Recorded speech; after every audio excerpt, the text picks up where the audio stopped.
Greetings everybody, and welcome to my Grounded 1.3 Make It and Break It Playgrounds tutorial.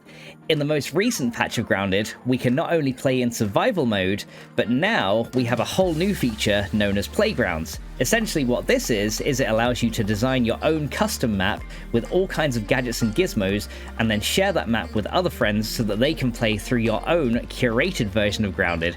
And you can go ahead and make all kinds of things. You can make dungeons, you can make arenas, you can make obstacle courses, and you can even program special interactions with certain items and other things in the game to make Grounded essentially the way you want it. So in this tutorial, we're going to be going over all of the gadgets and gizmos that currently exist in the game, and including how to link them up and make some special things as well.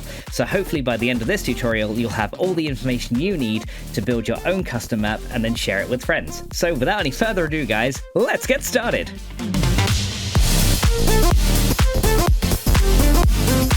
The first thing we're going to go over is how to create your very own playground and start designing your custom map. Now, you can do this in single player, or if you have a couple of friends that want to go ahead and build with you, you can also do playgrounds in multiplayer as well. Now, for the purposes of this tutorial, I'm just going to assume that it's in single player, but if you're doing things in multiplayer, essentially everything that you see is going to be exactly the same. So the only difference is, of course, you're going to click on multiplayer instead of single player. So for me, I'm going to go ahead and click on single player, and then you can see that as well as the continue and the new game options that come up as standard, we now have 3 new options. You can create a new playground, which is what we're going to do in a minute. You can continue a currently existing playground and keep designing it if you've made one already, or you can go ahead and download other playgrounds for you then to go ahead and play yourself. So let's go ahead and create ourselves a very new playground. Here we go. So we're going to go click on create new, and you'll now see that we have 2 options that show up. Now, if you want to use the standard backyard map that you have in the story mode to create your own custom experience, you go ahead and click on backyard, and then you'll go ahead and select this one. However, they've also added a new map called the grass box. Now, the grass box is essentially a slightly smaller version of the backyard, which is, it has a bit of a different layout, but it has its own like anthills, labs, and other things that are all completely empty, allowing you to go ahead and design things yourself. And it's for the purposes of this tutorial, we're going to go ahead and start in the grass box. The grass box is probably a better one as well if you don't need some of the features in the current backyard, because there's obviously less space and therefore less memory and things that are going to be used with your maps. So if you want your map to perform a little bit better and you don't need things that are currently found in the backyard, I would definitely recommend using the grass box feature, which is what we're going to go ahead and do. So we're just going to go ahead and select that one. And essentially, now you're here, you can go ahead and view mode settings. Now, it essentially is going to start you off with a custom game. In Playgrounds, unfortunately, quests and story are disabled, so you can't go ahead and use like the main survival quests, but hopefully in a future version of Grounded, they may consider adding a way for us to make our own custom quests as well. Now, essentially, what you want to do when it comes onto these is pretty much leave everything unlocked and free. You will be able to change these later, unlike in a regular custom game, but you will need these enabled, as well as crafting and buildings, in order to actually place anything in the playground. I would definitely encourage you to have HandyNet on as well, because this is going to be also very, very useful for just getting around the map and building in high places. Now, as well as that, you also have the creature spawn. You can also have bug spawn disabled by default, and you cannot turn this on. However, don't worry, I'm going to show you later on in the tutorial how to make your own custom bug spawns so that you can place bugs anywhere in the map that you like, including bosses, which is really cool. So essentially, we're just going to leave all of this at default. We're going to accept this, and then we're going to go ahead and we're going to hit accept, and then you're going to be taken to the character screen. Essentially, you select any character you want. Peter. I'm going to select Pete because Pete is awesome, and, you know, reminds me of me as I was a kid. And let's go ahead and start the game. And of course, we got to name our world, so let's just call this one Tutorial World, so I know which one it is. There we go. We'll go and start that one, and we'll go ahead and accept that. Alrighty guys, I've now spawned into our very own playground, and I've enabled the HandyNet and just flown up a little bit so you guys can get a look at the new Grassbox map.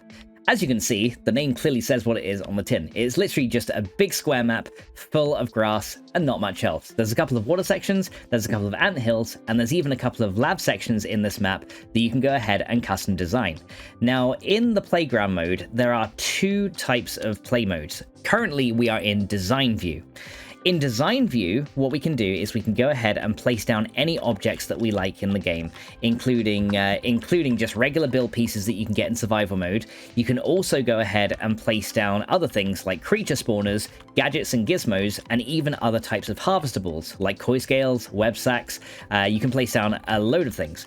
Now, when you're playing on PC, I'm not sure for Xbox, but I'm sure the keybinds are pretty similar. Now that I'm in this lab section, as you can see, I'm playing as Pete right here. You can go ahead and press B to get up all the different things that you can make. Now, when you first open this menu, you'll be presented with this one, which is the Gadgets and Gizmos. These are all the new interactable things that you can go ahead and set up inside your custom playground. There are also things like you can place down tools and weapons, so any tool or weapon can be placed in the world. You can place down smoothies, meals, other harvestables. You can even place down things. Like basic resources, dewdrops. All the base pieces are also available to place down, and we even have some other furniture as well. So as you can see, we can even place down like lab pieces of furniture. We can place down the super duper or an ASL terminal if we want to. We can place down a surveyor scanner. We can even go ahead and place down all the custom furniture that we have from the survival mode as well. Now, even better yet, as well as trophies, you can even place down creature spawn points as well. So if you wanted to, for example, spawn an ant in this lab that we're currently stood in, or maybe some tasties, you can go ahead and place these down. Most of the harvestables that you find in Grounded are also freely placeable, including berries, mushrooms, widow sacks. You can even place down wasp nests if you really want to. Over here are like the big placeables, so you can place like baseballs, the army men, lots of the different pipe sections. You can even place down cans, cassettes, even Wendell's glasses is a placeable object, as well as like the cactus flower pots, the garden glove. You can even make your own custom fence with these retaining wall logs. All of the lab pieces here, like the big Schmector screen. You've got like the batteries, you've got the small screens, test tubes, beakers, chairs, spawn points, and you can even place down your own custom terrain as well. So for example, if I wanted to change the terrain, there's all these other terrain options as well. So you can add like dirt caps, we can make big dirt clumps, we can even place down like cliffs and stuff as well. So you can like make your own like cliff sides and everything in the game as well. So lots of things. You can even place down charcoal, the stones that you find making the walls, plants, leaves, dead roots. You can even make like your own hedges if you use the roots and stuff. So essentially everything in this mode is pretty much placeable. There are still a couple of objects in the main survival world that is not currently placeable in the playground mode, but hopefully in future patches we might get access to more of these things. So now that we've seen some of the basics of design view, let's go ahead and start looking at some of the other cool things, such as the gizmos and the gadgets. In this tutorial, I'm going to take you through all the ones that are currently available in the 1.3 public test. There may be some more later on, but if there are any more later on, I'll definitely be sure to edit this and provide some updates for you as well. So, in order to go ahead and find all the building gadgets and stuff, go ahead and press B on PC, and it will open up your design objects here. So as you can see, we now have access in this first tab right here to all the button switches and volumes. We have things like gameplay and fun, and we even have certain things like logic as well. So what we're going to do is we're going to go through each in turn, and I will start off from the most simple one, and then we'll go up from there. So here we go. First of all, let's go ahead and look at the button. So if I place the button in the world, I'm just going to go ahead and drop it right in front of me right here. As you can see, there we go. Now the button as it currently stands, if we go into play mode now, so just going to hold O and go into play mode, as you can see, I can actually activate the button. But there is just one problem with this. I put down a button, but it's not actually doing anything. So let's go ahead and see if we can make that button actually do something. Let's go back into design view. And buttons can do many things.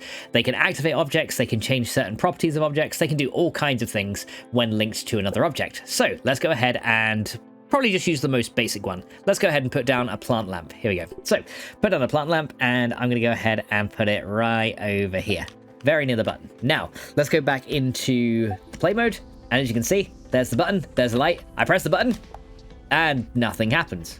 Why is that? Well, in order to actually make the button interact with the light, we need to make what's called a link. Now, if you look at the button here, you can see that I can change the color of it if I wanted to. So I could, make it I can make it a blue button if I wanted to. Actually, I quite like that. Let's make it a blue button. And if you go ahead and left click on PC, you can go ahead and create a link. Now, when I'm creating a link, you can see this blue arrow appearing that's pointing just, in the direction that I'm kind of pulling it out from. And you can see anything that this button can interact with will then be highlighted in this kind of yellowy white color. So let's go ahead and make a link from the button to the light like this. Now, by default, the button will toggle the light on and off, but you can change the behavior of a link by looking at it, and you can see it highlights, and then on PC, pressing G. You can see now that when I look at this link, it says behavior on button pressed. So essentially it says when the button is pressed, this behavior is going to happen. So you can see that currently it's set to toggle light. Now what this means is that if we now go into the play mode again, you can see if I press the button, the light turns on, and if I press it again, the light turns off. So essentially what toggle does is it makes sure that if something's on, it'll turn it off, and if it's off, it'll turn it back on again. The same thing works for things like doors and other things as well. You can make the button interact with more than just lights. For example, let's go back in and let's make another button, and this time we'll make it interact with a door. So let's go ahead and do another button right here. And we'll leave this one as red, and let's go ahead and put down any old door. You can get any doors from like the build menu here, so let's go and use this nice mushroom door here. And oh, I'm kind of rotating it the wrong way here. Let's go ahead and get back to default rotations, and then we want to rotate it this way. There you go. And I'll go ahead and put down the door, somewhere like right there is fine. So we'll put down a door right there. And then, as you can see, I can make a button that links to the door. So the door is also a linkable object, as you can see. So now this arrow is pointing from that button to the door. So essentially, if I press this button, you can see on button pressed, it can toggle the door open. So if it's set to toggle, it means if it's closed, it'll open the door. And if the door's already open, it will close the door. So let's go ahead and go back into play mode again. And now, if I press this button, turns the light on and off. If I press this button, you can see that it actually opens and closes the door, which is really, really nice. Now, you can also make it so that a door can be locked, and then we can make a button unlock the door. So let's go ahead and do that. Let's go back into the design view again. And let's go ahead and we're going to go ahead and edit this door. So you can see now we can actually have a couple of customization options. If you need, there's actually 5 custom keys in the playground mode that you can make it to, so that if you have the key, it can unlock the door. And you can also set the door as locked by default, right? So if I go ahead and do that, and the door is locked by default, we can now go ahead and make it so that instead of the door just opening, we need to actually unlock the door first, right? So what we're going to do is we can actually assign up to 3 behaviors per link. So essentially what we want to happen first is the door unlocks, and then we want the door, we can probably just say open because we don't want the door to close again, right? So we can do that. And now what should happen is if we go back into play mode, if I interact with the door directly, you can see that I can't go up to this and just open the door. You can see it's actually saying that it's locked down below. But if I go ahead and press the button, there you go, you can see now that the door opens, and I can actually just close it again freely because it's now unlocked, which is really cool. If I press the button again, however, because I've now just set it to open the door and not toggle between open and closed, the door will just stay open. So essentially this makes it like a one kind of button pressed kind of deal, which is pretty cool. So let's go back into design mode again, and let's see what other cool things that buttons can do. Now, as well as being able to just simply open and close doors and things like that, you can also make the button customize certain objects. So any object that can be customized, like this light, for example, you can change the color, the brightness, and the saturation of the light. You can actually make a button do the same thing as well. So let's go ahead and do that. But this time, instead of using a button, we're going to use a switch. So let's go ahead and put down a switch this time. Now, switches work very similar to buttons, but instead of just having one state, a switch actually has 2 states. It has the on state and the off state. So essentially, you can assign 2 different behaviors for a switch. So let's go ahead and link this switch to this light over here. I'm going to go ahead and do that. And this time what we're going to do is you can see that if the switch now has 2 behaviors down this link. So you can have the behavior when you turn the switch on. And if you click this up here, you can then have a behavior when the switch is turned off again. So if I go into play mode, you'll see that the switch, when it's on, light goes on, and when it's off, the light then goes off again. So you can have 2 different states. But what I want to do with this switch is make it so it changes the color of the light. Now, you can't actually do that because anything that has a customize option, you can go ahead and adjust the properties of the thing it's linked to. So, for example, you can see that because my link is going from the switch to the light, all the properties of that light I can now put onto my switch. So, for example, let's make the light change when I'm turning the switch on. Let's make the light change to this color. I'm not sure what color it is, probably like a blue-green color or something. And then when it's switched off again, we can actually just customize it, and then it will go back to, well, the default one. You can also just use factory defaults if you've not changed anything from the base one. But if you've made some customizations to your light already, you have to make those ones match into this one. So let's go and see how that works now. So now we can go ahead and come back out of here. I can turn the light on, and you can see now if I flip the switch, hey, it actually changes color, which is really cool. So you can do that. You can do that with a few cool things. So yeah, you can customize the color of the light. You can kind of customize, like, you can make another switch to customize the brightness and things like that. So say if you wanted to have like a switch to control like some mood lighting or something, you could totally do that. Now there are also some other types of switches as well that operate in exactly the same way. So as well as just regular switches, you also have lever switches, which are essentially exactly the same. They just look a bit different. So these and these are essentially equivalent. And you also have, if you want something cool for the ceiling, you also have a ceiling pull switch as well, which is actually another nice one. These, just like these switches down here, all have 2 states. So essentially buttons have 1 state, switches have 2 states that you can then control independently. So for example, if I wanted to change my pull switch to adjust the light instead, let's go ahead and link that one. Let's go and just remove these 2. I can now go ahead and set my pull switch now to customize the light when it's switched on. And, oh, that's factory defaults customized, so we can customize it when it's switched on. And we'll change it to, let's change it to like, let's go like 150 this time. And then when it's switched off, it will just customize it back to what it is by default. Or again, you could just use factory default if you want it to like reset the light instead. So let's try it again. So let's go back into play mode, and then we're gonna go press the button to turn it on, and then we pull this switch here. And you can see it changes the color, which is really cool. So yeah, you can. So it's kind of like one of those like drawstring switches you find in like a bathroom, right? So you can use that for lights. You can use this for doors. Essentially, anything that you can use a button on, you can also use a switch on as well, which is super neat. Next up, let's talk about pressure plates. So a pressure plate, if you've played Minecraft before, you may know exactly how this works. If you haven't played Minecraft before, or any game that kind of uses this kind of system, essentially all a pressure plate is something that someone has to stand on, or an object has to be on top of in order to make it activate. So for example, if I was to stand on this, I can make this then go ahead and activate something else. So let's go ahead and make a trap for ourselves, right? Let's try something like this. So if I was to go ahead and step on the pressure plate, let's make it so that a shock pillar will turn on. So I'm going to put this a little bit far away because I obviously don't want to kill my player character, but you could use this as some kind of trap if you wanted to. So what we're going to do is we're going to take our pressure plate and we're going to go ahead and link it to our shock pillar trap just over here. And then you can see, we can say when we turn on the pressure plate, this will activate.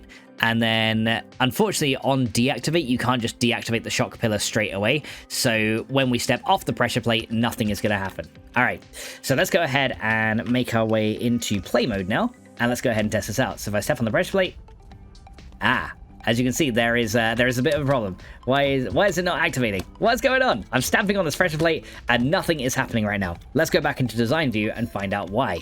So if you go into the pressure plate, you can see you can actually make some customization options on it. And you can see how much weight is required to trigger the pressure plate. Things like player characters have a low weight. So in order to make our player character trip this thing, we're actually going to have to trigger the weight down to low. Now, if we go ahead and turn this thing on, we should be able to go ahead and hop into play mode.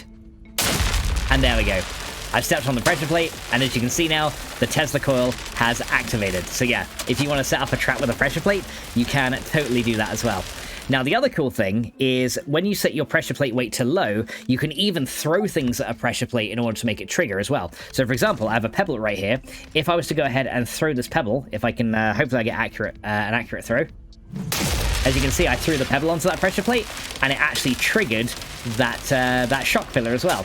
So you don't just have to use player characters to trick things, you can actually throw something else onto it as well. Let's try with a bug. Let's go ahead and spawn in, say, a lawn mite. So let's go into our bug spawner options, and let's just go ahead and get our friendly neighborhood lawn mite over here, and he can spawn in right here. So what I'm going to do is I'm going to kind of stand just behind the pressure plate, and we're going to see if we can get this lawn mite to trigger it. So if we go into play mode again, let's see. As you can see, he kind of jumped onto it then, and it triggered it. And as you can see now, my character is getting hurt because this lawn mite is kicking the crap out of me, so let me just go ahead and finish him off. Now, the cool thing is, once you go ahead back into design view again, everything resets. So everything will then turn off again, and everything will restore back to how it was by default.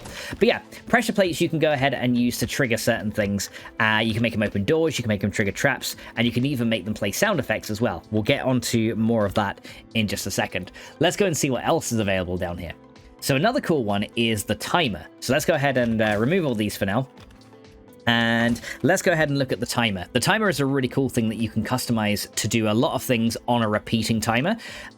So let's, for example, say we put down a timer and we're just going to have it right over there. Right, so here's our timer. Let's go ahead and have a look at this. So you can set how often this thing triggers. So the time option means essentially this thing, as it currently stands, is going to trigger every 3 seconds.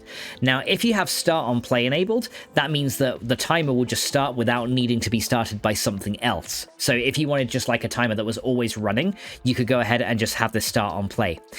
You can also trigger a delay time as well. So if start on play is enabled, you could also trigger a delay time here so that it will wait a little while before actually starting. You can set the delay up to 30 seconds, and you can set this time option up to 60 seconds. And as you can see, you can adjust them in half-second intervals. So let's go back down to 3 seconds with this one. You can make the timer repeat itself. So if you want this thing to fire more than once, you can definitely have this option enabled, and you can also have it show while the timer's playing. So if you want to see this in play mode, we can go ahead and enable that one, and you can see that when it's in play mode, you can see this little circle that appears just above where the timer is. And there you go. As you can see, it fills out, and because this timer's not set to repeating, it will just stay full. However, if I was to go ahead and set this to a repeating timer, you'll see that the circle will fill up and then it'll empty out again. So here we go. So you can see it fills up here, and then when it gets to full, it ticks, and then it will go ahead and just repeat itself, which is really, really cool. So you can use timers like this to trigger all kinds of things. So let's say if we wanted a trap that was continually running in this lab. Let's say we had one of these laser cannons that was firing some projectiles, right? Let's go ahead and do this. So we're gonna have a laser cannon. Let's have 2 of them. Let's have 2 laser cannons like this, and we're gonna go ahead and link our timer now. Let's move this a bit closer so it's a bit easier to see. Yeah, start our timer right in the middle of these, and let's go ahead and link these guys to both of these. Now, if we have a look at each of these links, you can see that when the time has elapsed, it will then activate this laser pillar. So let's go ahead and see how this works. So if we go now into play mode, we should find that we turn this on, and every 3 seconds, this is going to then activate one of those, and it's going to fire it across. And as you can see, you can just have this thing going on repeat. You can make it go up down to 1 second if you want it to fire faster, but this is how you can make a room that has like constantly flowing traps, for example. Now, what you can also do is have a timer triggered when a button is pressed. So, or when a switch is pressed, regardless, whichever one you want to do. So let's, for simplicity, let's make it so that it's triggered on a button press. So let's put down a button. Now, in our timer options, we're going to actually disable start on play. So when this option is disabled, it means that something else has to trigger the timer before it will actually start running. So in this case, we're going to make this button do it. So I'm going to link the button to this, and then we're going to go ahead, and when the button is pressed, it's going to toggle the timer. So if the timer's off, it will turn on the timer, and if the timer is already on, when I press the button again, it will stop it. So let's go into play mode. So here we go. So going into play mode, you can see now that I don't see my timer, nothing's happening. But if I press this button, you can see, there we go, that's going to go and start up, and then there we go, and it's going to keep going. And until I press that button again, this thing is just going to keep firing these laser projectiles. So let's avoid that one, and then I'm going to press that, and as you can see, the timer then stops, and these laser projectiles stop firing. So what you could do is you could use this to make it so like there's a room full of traps and you have to disable them. You can do all kinds of stuff with this. So yeah, switches can also toggle timers, and you can essentially set timers to do anything you want. So you can make timers turn on open and close doors. You can make timers like spawn in bugs. You can do all kinds of things. So yeah, there's many options for these. Now let's go ahead and have a look at the next thing. So next up, we have these guys, which are transmitters and receivers. Both of these things are kind of like one and the same. So essentially what these do is essentially allow you to send signals across really long distances. For example, say if I had like a button in like this room over here, for example. So say if there was like a button in this room here that I had to activate, you can see it's going to get kind of messy with this big long arrow kind of going over here. As you can see, it's kind of messy, it's a little bit cumbersome to see, and if you have a lot of this stuff going on, then something is obviously not going to be looking too good when you're trying to adjust things later on down the line. However, what we can do is we can make these transmitters and receivers to send the signal across long distance. So a transmitter will send a signal, and then a receiver will pick it up. A transmitter can be tuned to over 50 channels. There's actually 100 channels here that you can tune a transmitter to. And then any receiver that receives that signal will then activate. So what we're going to do is we're going to go ahead and link this button to the transmitter just over here. And essentially, when we activate the button, it's then gonna activate a signal in this transmitter. So now what we need to do is on the other end over here, we're gonna go ahead and set up a receiver on the other side. So here we go. So here is a receiver on the other side, and we're just gonna go ahead and put this guy right there. Now, because we are sending on channel 1, we also want to receive on channel 1 as well. So what we're going to do is essentially when this receives on transmission received, when it receives the transmission, it's going to go ahead and toggle this timer. So essentially now what we can do is we can go back into play mode. So let's go ahead and make our way into play mode again. Just press and hold O. Now you can see my buttons in this room. So if I press this button, it's going to transmit the signal all the way over there. And you can see now that these lasers actually start to fire. You can then set up as many of these things as you want, and you can also make it go to multiple receivers as well. So for example, if I was to go ahead and go back into design view again, let's go ahead and make a second receiver, and let's add a second trap into this room. So for example, let's go ahead and add one of these big laser pillars. Let's kind of put it right in the middle, like there, just below that light. That kind of is a good center point. There you go. So we're going to put this thing right there, and let's go ahead and make another receiver, and we're going to go ahead and put this right here. Now what we can do, because it's on channel 1, essentially you can receive as many things as you want on the same channel. So once this is done, this will activate those laser pillars. So what we should see now is that when we press this button, it's going to send a signal both to this laser thing and to those lasers over there and activate them both. So let's go ahead and do that. So let's go back into play mode again, pressing O, and here we go. So if I do this, you can see that that thing now activates. And then you can also see that the other, I hope I don't die here. Let's kind of get behind the door so we don't get fried. But you can see now that both of these traps have activated and both of those lasers are firing. Oh, I think I kind of got a little bit hurt there. Kind of like went through the door. But as you can see, I can then go ahead and then turn this thing off. Now, unfortunately, you can't turn the lasers off. So if I press this again, it will disable the other traps. But these things are going to still remain, these things are still going to remain going. But that is pretty much the basics of transmitters and receivers, and you can use these to send signals across large distances. This is really useful, especially if you want something to trigger like over one side of your map, to then cause a trigger on the other side to occur as well. So transmitters and receivers are definitely worth getting to grips with. But yeah, essentially, it's just a big long distance, and it will save you making really, really long links that are very, very difficult to adjust or make your whole layout a little bit messy. So definitely get used to using these. Next up, let's take a look at the trigger volumes. Now, a trigger volume is essentially a way to detect if a player has entered a certain part of your map. So you've got two types of trigger volumes. You've got a cuboid one, but you've also got a spherical one. Both of these essentially operate exactly the same way, but for now, just for simplicity's sake, we're going to go ahead and use the cuboid one. So let's go ahead and pretend, for example, that this is like a lab with a security system in it, and we want to detect when a player has breached the lab and come through the door, right? So let's go ahead and first of all, what you want to do is get your trigger volume, and we're going to set it up just inside the door here. So we obviously don't want it to activate outside, so we're going to go ahead and put this right here. Now you can adjust the size of your trigger volume. You can adjust how long it is. You can adjust how wide it is, so you can make it wider. You can also adjust how tall the trigger volume is as well. So what we probably want to do is to make sure that a player can't just jump over this, we want to add our trigger volume so that it covers this entire door.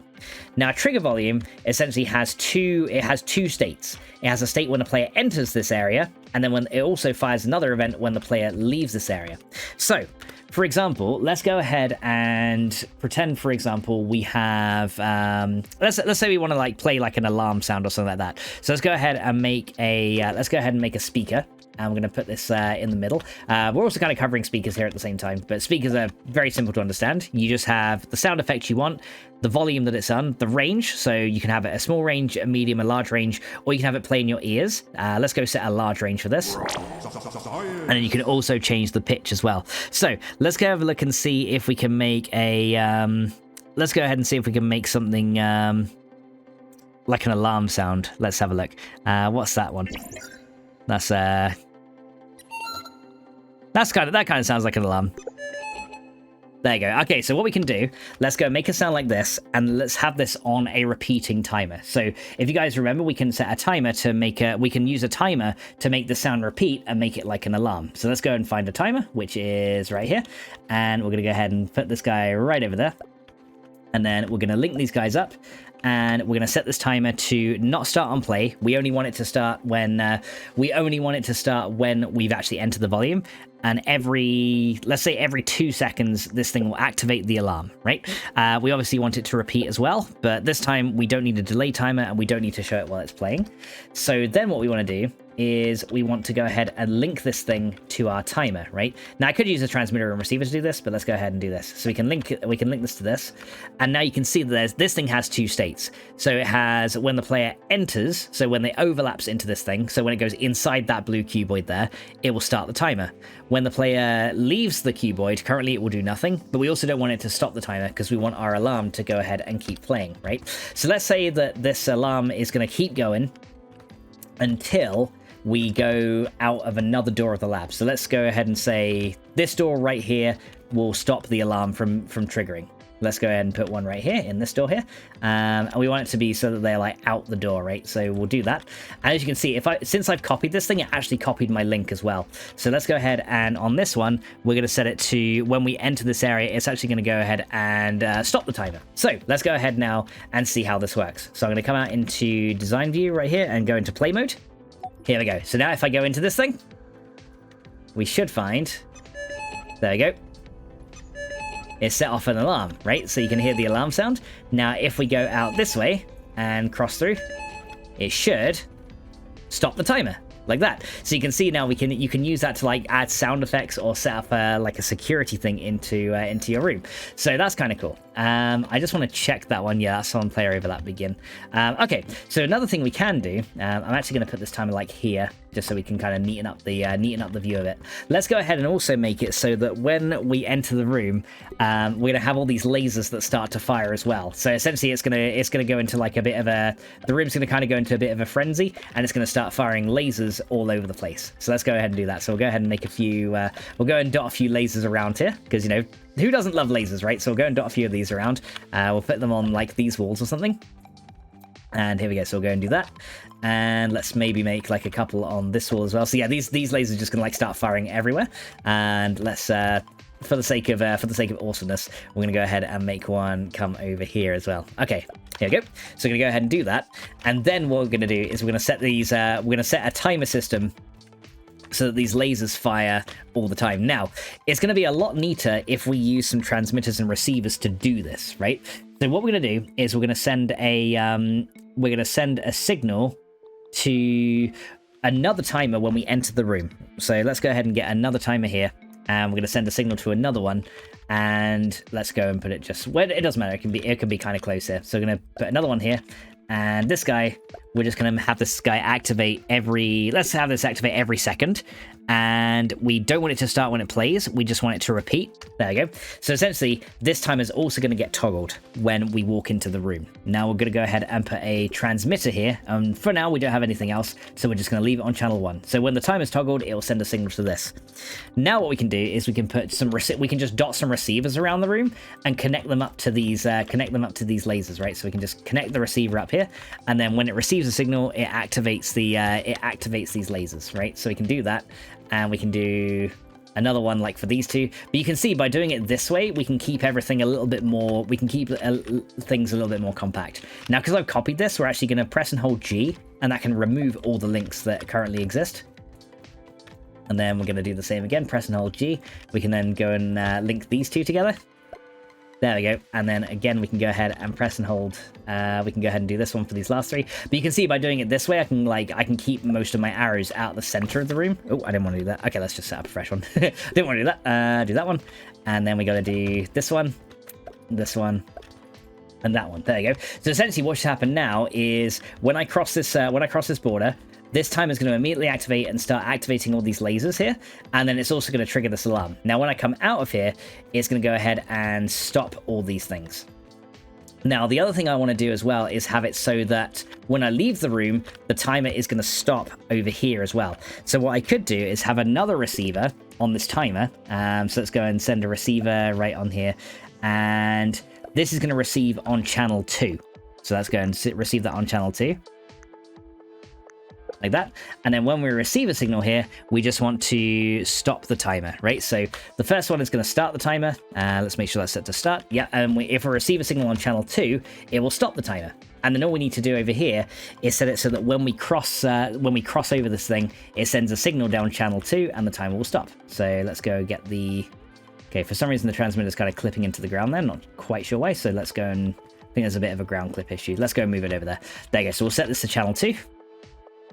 There we go. Would be nice if we could like type the number in here as well. That'd be kind of cool. Set that to channel 2, and then we're going to go ahead and do that.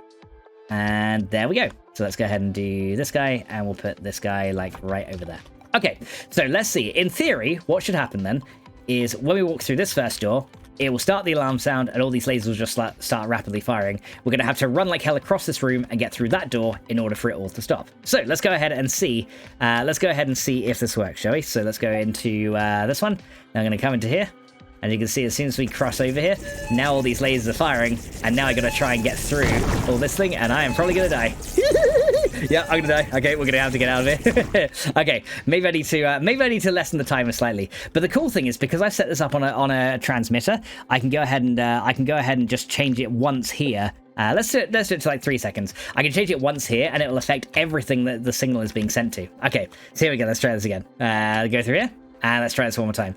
So now we should hopefully be able to go ahead and get through this room without dying. Here we go. So we're going to have to go a little bit carefully. Little carefully. There we go. And as soon as we get through here, what we should find is all these things are then going to turn off. And there we go. We've now managed to make it out of the room and we managed to get through safely. So there we go. That's a little bit of basics on transmitters and receivers. Next up, let's talk about blocking volumes. Essentially, the blocking volume is exactly the same as the trigger volume, but instead of actually triggering a signal, it prevents the player from actually passing through. So essentially you can think of these like an invisible wall. They have exactly the same kind of controls and dimensions as the trigger ones, so as you can see, instead of showing up in blue, these show up in red, and we can customize the size just like with the other ones. So let's go ahead and put this thing in front of this door and make it a bit taller. So if we go into play mode, you can see now that if I try and walk through this door, I can't get through this door. Something is stopping me from going through there. So as you can see, we've made like an invisible wall here that we're going to need to go ahead and try and find a way to get around. So let's go ahead and use something to go ahead and disable this blocking volume, which will then allow us to pass through the door. So let's go back into the design view again, and let's go ahead and use this one as well, the biometric scanner. Essentially, the biometric scanner acts just like a button, but instead of just being pressed immediately, the hand scanning can take a little while to actually complete. So you can use this, for example, say if you need to like kill a load of creatures first, we can go ahead and like set up a biometric scanner here, but you'd have to kill the creatures first in order to get enough time to use this scanner. So you can kind of pair this up with other cool things. So what we'll do is we'll link the scanner over to the blocking volume over here. I know I should probably use a trigger for this or one of those transmitters, but this will be just fine just for demonstration purposes. Let's go ahead here and we're going to make it so that when the hand is scanned, it will deactivate the blocking volume over here. All right, let's go ahead and test this out and see how this works now. So we're going to go into this room here. And let me see. Can I actually... I think that's fine for the timer as well. So go into this room here. Let's go ahead and do this. And now when we walk in, it should start triggering the alarm. And then the laser should start triggering as well. So let's try and make our way through this without suffering a horrible death. But you can see, I can't get through this wall. Oh no, my back's against the wall. So what we need to do is we need to now go ahead and try and run through this and then get to the biometric scanner. So we're going to go ahead and do this. And then we're going to go ahead and trigger this guy. We'll scan our hand on this one. There we go. So we trigger this guy. That should then activate the thing over there to disable the blocking volume. Now I just got to run back through here. Let's try and get around this without dying. There we go. And there we go. Now we're through here. Everything will get disabled, and all the traps in this room will be disabled as well. So there we go. So that's another cool thing you can do with blocking volumes, is to make like, you know, invisible walls. You can also make sure that, you know, players can't go out of bounds if you made like some custom terrain as well. But yeah, that's a little bit of basics on the biometric scanner. You can also do a similar thing with the burgle flag as well, in which you have to raise in order to go ahead and perform something. So for example, let's go ahead and put another blocking volume. Let's go make another one, and we'll put it in front of this door. And now in order to get through this one, we have to raise a burgle flag. So let's go ahead and do this. So let's go put another blocking volume right here, like this. Gonna put it like right in front of the door there, and let's go and adjust the size a little bit so that, you know, the player can't just jump straight over it. There we go. And now we're going to put a burgle flag somewhere in this room. So let's go ahead and do that. Let's put this thing. I want it to be kind of in a place where I'm not just going to get like murderized. So let's go put it in this room, right? So we'll put a burgle flag in this room right over here. And then we have to raise, we're going to have to raise this flag in order to then disable this blocking volume. So we'll go ahead and do that one. So again, like I said, should probably use transmitters and receivers for this, because as you can see, the long arrows make it a little bit messy. But, you know, we can, for now, just for demonstration purposes, we can make it deactivate this one. All right, so let's try this again. So what we'll do is we'll now try this over here. We'll start from the beginning, and here we go. So we're going to go into this thing, and now this should then start triggering the lasers. There you go. So we need to run through here.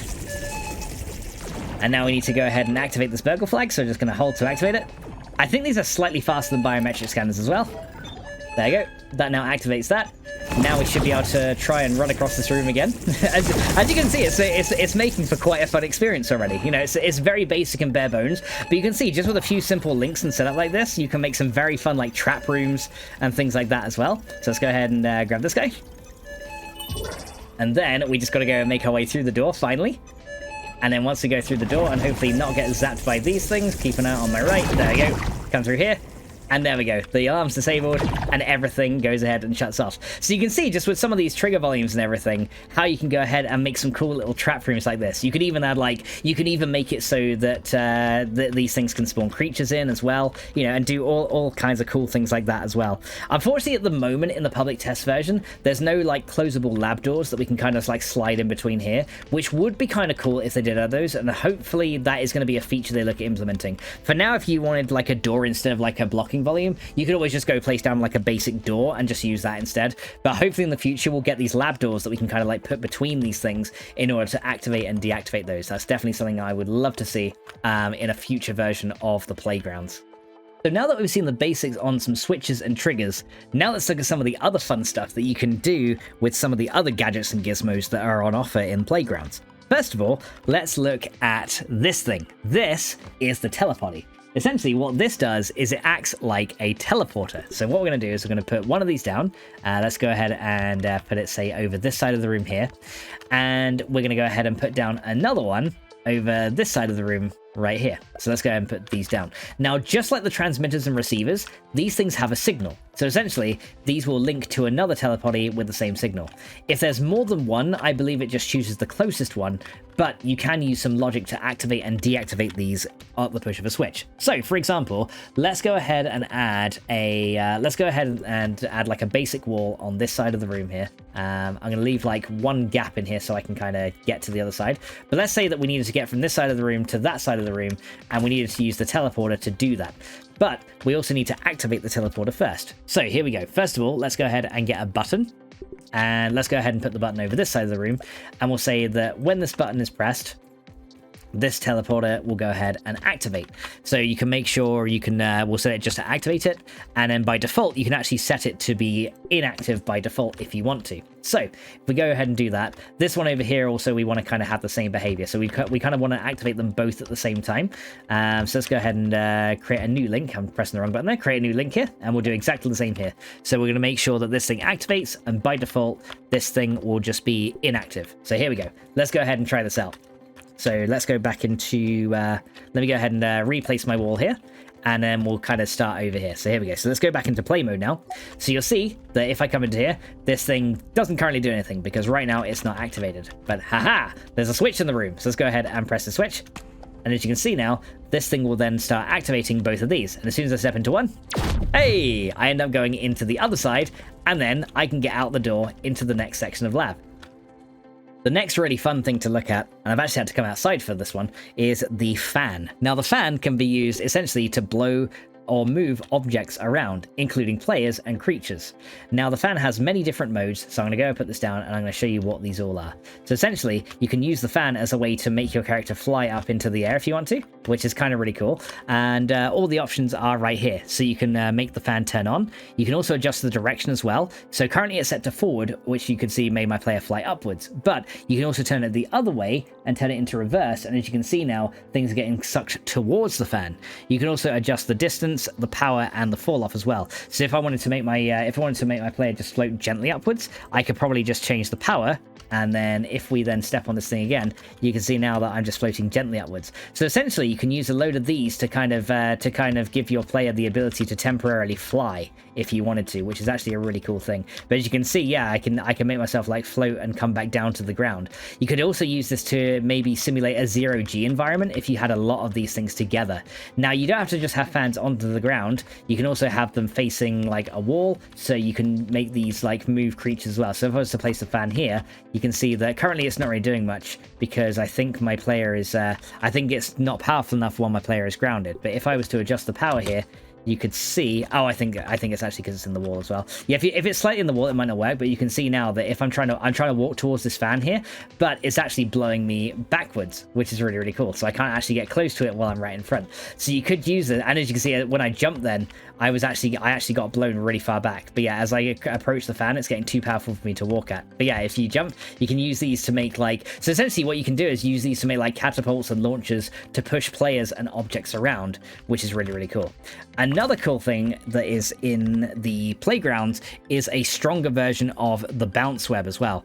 Now these guys are pretty cool because what you can do is you can put these down, and as you can see, if I jump on this thing, I actually go quite a bit higher. Now I think these can operate, these things are about 3 times as powerful as a regular bounce web. So if I was to go ahead and put this to 100% and jump on it, you can see I just get completely catapulted right up into the air, really, really high. So you can use these things like, you can use these things to get to high places really, really quickly.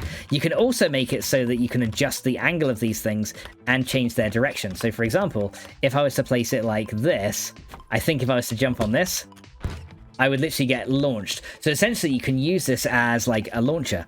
I'm not sure if this works with thrown objects though. So let's go into play mode and let's see if I can get like a pebblet or something and throw it over. So if I was to grab this pebble, you can see that I can use that then to bounce the pebble off. So you could even make things like bounce puzzles where you have to like throw a pebble across a lot of these trampolines to then hit a pressure plate or something on the other side to trigger open the door.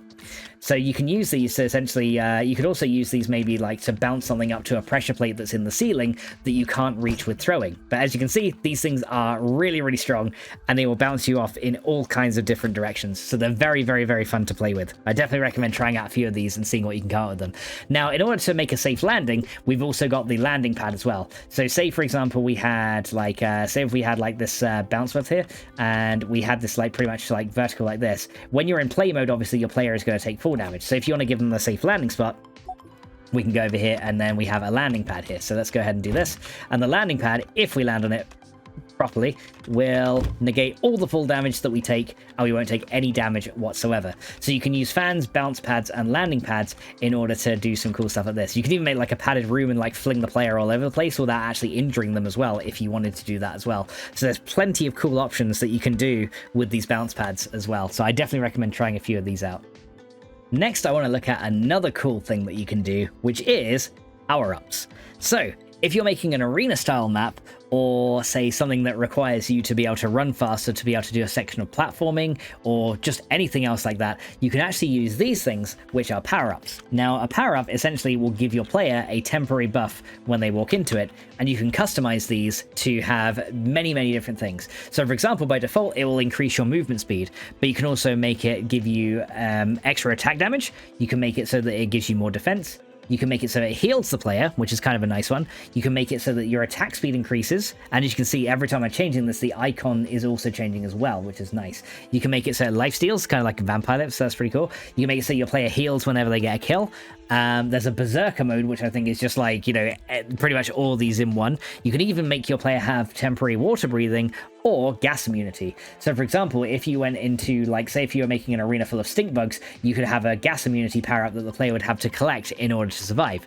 There are other options as well, so you can also make it so that once the power up is collected, it will then respawn after a certain amount of time, and if that option is enabled, it will then go ahead and respawn after a certain amount of time. So for example, if I wanted to go ahead and collect a power up, and then 10 seconds later it will respawn, or we'll just set it to 11, we can do that, and let's say it increases my movement speed. Let's go ahead and try this out and see how it works. So we'll go into the play mode, and you can see the power up will just stay in the field here. Once you collect it, it'll go ahead and power you up. And as you can see now, I'm running way faster. As you can see, the buff does last quite a while. So I think you've got about a 30-second buff that this will give you, which is pretty cool.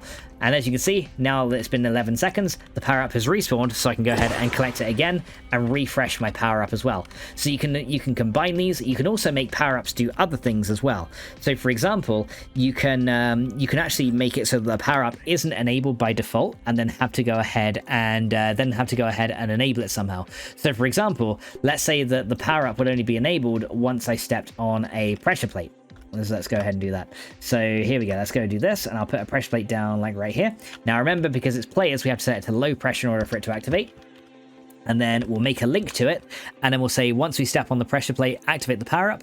And when we step off the pressure plate, of course we don't want the power up to deactivate. It will just, not be there.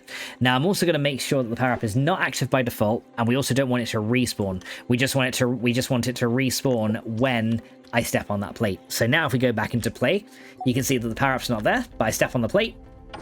There's the power up. I collect it, and now I go really fast. If I step on the pressure plate again, there it is. The power up is there, and I can collect it one more time, and we can just keep respawning this thing in as many times as we like, which is super cool. So yeah, power-ups are a very nice thing that you can add to arena builds. Now there are other things as well that we have kind of already seen, but I am going to go over these as well, just for the sake of completeness. We've got the 3 types of trap that we can set up. So you've got the laser cannon, you've got the laser pillar, which is like the one found in the assistant manager's room, and you've also got the shock pillar as well. All these things are found in the assistant manager's room, and then this one here is found in Director Schmechter's room as well. So yeah, you can use all these to set up traps. Again, as you guys have already seen, you can configure these to activate on like pressure plates or anything else. So for example, let's go ahead and like add all these things together. Each of these do have their own options as well. So this one, the laser pillar, you can't customize, but this shock pillar you can customize how long it stays on for. So if you wanted to keep this on for like a whole 30 seconds, you could do that. If you only wanted to keep it on for 1 second to deliver like a quick shock, you could. Same with the laser pillar. You can go ahead and customize how long these things stay on for. So if you wanted to leave this on for ages, you could. If you only wanted it to be on for 1 second, then you could do that as well. Let's go ahead and configure the pressure plate into these as well, and we can do that. So we'll go ahead and make these guys go, these guys go, and these guys go. So then essentially as soon as we step on, it'll activate all these. Let's go ahead into our play mode, and here we go. And as you can see, that shock turned off pretty quickly. That laser fired once, and this laser here is going to stay on for a full 30 seconds. But of course we're just going to skip over that and go straight back into design mode again. Next up, let's take a look at the score counter. This thing is something that you can use in order to keep scores, and it will act essentially just like a regular scoreboard would, say in like a game of sport or something else. Let's go ahead and put this up on the wall right here. Now this thing, as you can see, can be customized, and you can just change the color of the score. So if you want it to be like in blue, you can change it to blue. You can change it to any of the default colors that you can have in grounded. So any color is possible with this. Let's keep it as a red color for now. Now, how do we interact with the scoreboard? Well, the scoreboard can be interacted with in many ways. First of all, you can just interact with it with a button. So if I was to go ahead and link a button to this thing, I can make it so that when I press the button, it will increment the scoreboard, and you can set the amount that it increments by. So currently it's just set to increment, I believe, by 1, right? So yeah, here we go. So if I was to go ahead and stay right here and press this button, you can see that it will increment the score by 1, which is really cool. But what, for example, would happen if I wanted to, say if I wanted to do a different one and make it increment by a different amount, how could I do that? Well, if I was to go ahead and change this, you can also make it increment by, say, by 10. So if I was to go and do that and go back into play mode, here we go. Every time I press the button now, I can increment the thing by 10, which is really, really cool. So there we go. So you can increment it several times, and you can make it so that different things increment the scoreboard by different amounts. You can even make it so that the scoreboard decrements as well and goes down. Now, I think what we're going to need to do in order to do this, we're going to have to add another button so that we can lower the score, because I don't think the score can go negative. So what we'll do in this case is we'll duplicate this button. The link will also come with it as well, but this time we'll set it to decrement down to a different value, which is really nice. So here we go. So we're going to do this, and then this time we'll make it just go down by 1. So here we go. So let's go ahead and press this one, and then let's go back into play mode. So yeah, as you can see, if I do this and it's at 0, it doesn't go negative. So in order to make it decrement, we need to go ahead and make it go up. And as you can see, even though it went negative by 2, it kind of remembered it. So when I incremented it again, it went back to positive. Another cool thing we can do is actually make it so it resets as well. So let's go ahead and make another button. Let's make a third one. And this time we can make it go to a set value. So the scoreboard can have a lot of values, and I believe it can go up to, yeah, up to the value 100, which is kind of nice. But let's go ahead and make it set the value back to 0 when this button is pressed. So now let's see what we can do here. So we'll go back into this thing. This button will increment the thing by 10. This thing will just decrement the points by 1. So you could even use this as like some kind of timer if you wanted to. Like you could have like a power up that increases that by amount. You could set a timer to sort of like decrement these, and you can use these as like a timer countdown, which is sort of cool. But then say if I want to reset it, I press this one, and the score will go back to 0. You can make scorecards activate with other things as well. For example, in the 1.3 update, they even added a basketball hoop into this thing. I think let's see if I can find where it is. Here it is. There is now a basketball hoop, and there's also a wall-mounted basketball hoop as well. Let's get this wall-mounted one, and we'll try and put this up. We'll try and put this up somewhere. Here we go. So let's go and do this. And can I set it to snap to terrain? It requires a wall. Oh, can we not do this into lab walls? I have no idea, actually. Let's go and see if I can. Let's go see if I can do this into lab wall. If not, yeah, it looks like it can't. It looks like it can't go into anything but a player-made wall, which is fine. So in that case, we'll just use a floor one. Here we go. Is this gonna be tall enough? I think so. Okay, I think we're fine. So we'll put this in the floor here, and there you go. We can rotate this one. Yeah, I think the wall-mounted one is still a bit bugged, but the floor one is fine. So what we can do now is we can go ahead and make a link from this to this thing, and we can say that when we score a goal, it will increase the score by 1. But we also need something to actually go along with this, and they actually added some leather balls as well to go with this as well, and I think that's probably going to be into it's going to be one of these. I'm not sure exactly where it is because I've not really used this much. It's probably one of these though. Let's see if I can find it. Oh, are they not actually accessible in this thing? Hang on, let me just type in ball and see. It might just be called pupa ball. Okay, here we go. So we got basketball, and then we've got a pupa basketball as well. So yeah, there's 2 types. So let's go ahead and add one of these into our inventory. Actually, we can just probably put one of these in the world, can't we? So when we go into play mode, we can just pick it up. There you go. So put one of those in the world. Let's go back into play mode now. And then if we go ahead and gonna nab it, I've never tried this before, so I'm probably gonna miss. Yeah, that's definitely a miss. If I do manage to score, then I'll get a point. But as you can see, blind buggers clearly can't play basketball in laboratories. Oh, there we go. I finally got a point. Hey! And as you can see, I scored a point, and there we go. So yeah, that was fun. You guys got to watch me fail at trying to play basketball in Grounded. I still got to get used to those mechanics, honestly. But that's another way you can go ahead and use the score counter as well. So if you're trying to make like a sports game or something like that, you can definitely use these in order to go ahead and increase or decrease the score, which is super nice. Next up, let's talk about the player spawn. Essentially, this is exactly what it says on the tin. A player spawn just allows you to set a custom spawn point anywhere on your map for players to go ahead and spawn in. Now, by default, this will be activated, and it will allow any player to spawn in the region where you set it. So for example now, if I was to go into play mode here, and for whatever reason Tiny Pete decided that he was going to kick the bucket, he will actually respawn right over here where I've set my spawner. So if I go ahead and do that, as you can see, I respawned right here back into this lab. Now, there are a couple of other things you can do with this. For example, you can go ahead and set this thing so that only one of the players can spawn in this area. So for example, let's go ahead and say that only Max can spawn in here, and he will spawn in this corner. We're going to dupe this, and then over in this corner, we're going to make it so that only Willow can spawn in this one. Let's go ahead and dupe it again. And we're going to say that only Pete can spawn right here.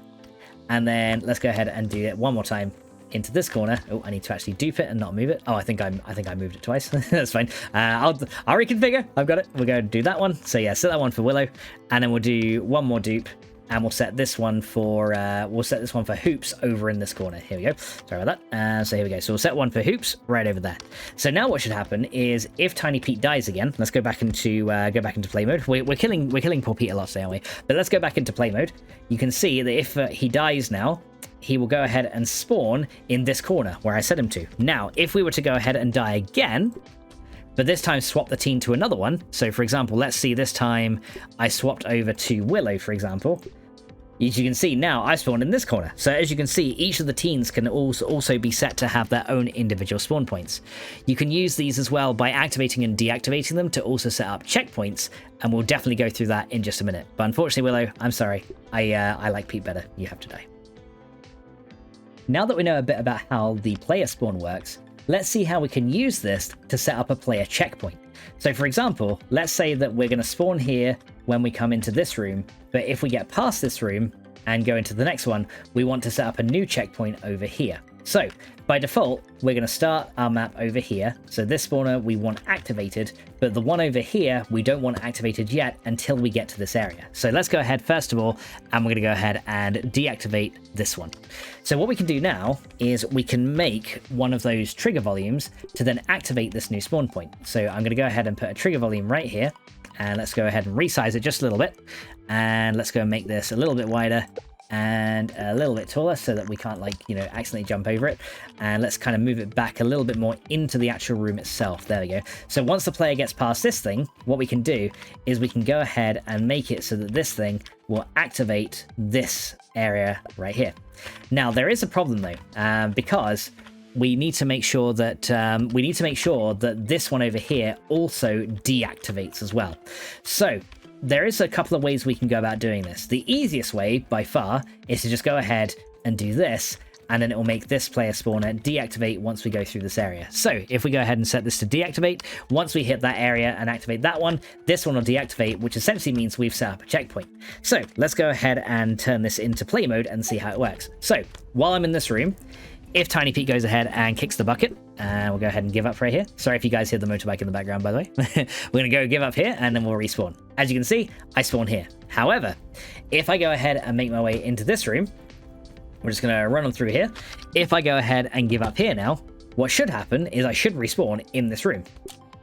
And there we go. As you can see, I've now respawned in this room, and I've just essentially made myself a checkpoint, which is really, really cool. Now, there is going to be a problem there. As you make more and more of these types of checkpoints, you're going to be having all these big, long arrows kind of pointing out everywhere. So what we want to do instead is come up with like a system to make it so that whenever the player crosses a threshold, it's going to go ahead and deactivate all the other ones and then activate the current one that we're at. So let's go ahead and do it. Let's go ahead and do it for both, because essentially once you've got this design down, you can do it for as many of these as you like. So what we're going to do, first of all, we're going to move our kind of player thing into here. So let's go ahead and first configure what we want to happen. When we go into this thing, we want to essentially send a signal to every teleporter that there is to deactivate. So for that, we're going to need a transmitter, right? So we're going to have a transmitter, and for simplicity's sake, we'll just put it on 100. And when we enter this thing, we're going to send a signal into that transmitter. Got to be kind of inside this trigger volume. So yeah, when I send in here, send the signal. We also want to make sure that it doesn't send a signal when we leave, which is fine. I think by default it doesn't. So essentially, that's going to send a signal. We also want to do the same on the other one as well. So essentially, whenever we cross one of these borders, it sends a signal into a transmitter. So that's the first thing we want to do. So here we go. Let's go and do that one, and then we're going to remove that link here, and then we're going to make that one send a signal. All right, the next thing we need to do is we actually need to set up a receiver on each of these. So here we go.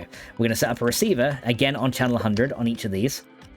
And when we receive a signal, we want to go ahead and deactivate the teleporter here. So we want to go ahead and deactivate this one. Now you'll see why I'm deactivating it first. You'll probably think, but wait, no, we want to activate that one because that's the one we're stood in. But you'll see what I'm going to do in a minute, which is a very clever trick we can use with a timer. So bear with me and you'll see how this is all going to plan out. We're going to put another receiver here, again, on channel 100. So let's go ahead and do that one. And then we're going to go ahead and deactivate this one. All right. So we're going to just go ahead and deactivate that one. Right, so next up, we need to then activate the current one that we're in, right? So for that, all we need to do is go ahead and set up a timer in each of these. So let's go ahead and put a timer down, like let's kind of put it here so we can see it. So essentially, when we step into this thing, it's then going to trigger this timer. So we want to make sure that the timer doesn't start when we play. It has a 1 second trigger and it doesn't have any delay time. Once this timer is triggered and 1 second has elapsed, it will then activate this current teleporter. So let's go ahead and then do that one. and it will then go ahead and activate this. And again, we just want to do the same on the other side as well. So I'm just going to copy this timer so we take the stats, and then we'll just remove the links and just link this up on this one. So essentially we'll do this. We'll kind of put this timer right over here as well. Remove those 2 arrows there. And essentially if we walk into this one, it deactivates everything, and then 1 second later, we'll go ahead and activate this one. Although I think I've got to kind of got to be inside the trigger volume to bigger. It can be a little bit finicky sometimes. Sometimes I also find it's helpful to go into first person, but here we go. So essentially when we get into this thing, we go ahead and start the timer, and then this thing will go ahead and activate this. And there we go. So we just want to make sure it activates. So essentially the way this works, say if we like come in here, what's going to happen, we'll cross through this barrier, and every spawn point will deactivate, and then the current one that we've crossed, it will then send a time signal to here, so that 1 second after everything's deactivated, the current one will then go ahead and activate. So let's go and see if this works. So let's go do this. So if we were to now go through here, and I'll go ahead and do this thing, and we should then go ahead and give up here. So I'll go ahead and give up here. Now what should happen is we should go ahead and respawn right here. Now if I was to run over to this one, we can go over here, cross over this boundary here, and then we can go ahead and give up. Unfortunately, you can't set an immediate timer, but you have to deactivate and then reactivate first. And then we should respawn in this very room. So essentially, you can then go ahead and duplicate this setup as many times as you want. So for example, let's say if we get past this room and we get to another area, let's go like all the way down here. And this is why the setup ultimately is better. So let's say like we come to this room, which looks like actually a big kind of boss room. So yeah, if you want to set up a boss fight, you got a big room down here, right? So that's pretty cool. So let's go and say in this one here, not sure why that's not snapping to ground. Let's kind of just use the Z key to do that one. We'll go ahead and set up a teleporter outside this one as well. So we'll remove all the links from this. And then again, we'll do the same thing. So we set up a player spawn point that isn't active. So yeah, just reviewing what we just did. So first of all, we set up an inactive player spawn point. So don't activate that. And then we need to make sure that when we go ahead and send this out, we're going to go to the player spawn. We need to set up a transmitter, so we need to transmit a signal, and again on channel 100. So we transmit that because that will then transmit it to everything else. And then we also need to set up a receiver, also on channel 100. There you go. So just configure that to channel 100, and when we receive a signal, then this thing is just going to deactivate. And then we set up a timer, so then 1 second later, it activates that current one that we just stepped through. Right, so here we go. So we'll set up a timer like right here. Trying to spread it out a bit so you guys can see all the logic going on. So we're going to do that one, and then that one will start the timer. So yeah, as soon as we step into here, we start the timer. And then once the timer has elapsed, we need to go ahead and add this one into here. Right, hang on, let me go into this view so I can kind of see it better. There you go. Yeah, sometimes you might need to go into first person to do this. But yeah, so the timer, once the timer is activated, it will go ahead and activate this one. There you go. And now the only other thing we have to do is make sure that the timer is set to 1 second and it doesn't start on play. There you go. And that will then make sure that that timer then is activated, and that should be good. So let's go back up and run here, and let's just test that this entire thing works. But as you can see, we can use this to set up a checkpoint system that then the player doesn't really have to worry about, which is kind of nice. Now, the other thing you might want to do as well is have it so that once the timer activates that teleporter, it then goes ahead and turns off this actual trigger volume itself, so that way then you don't accidentally come back into the same trigger volume twice, right? Because that might be an issue. But that's something that you guys can look into. So here we go.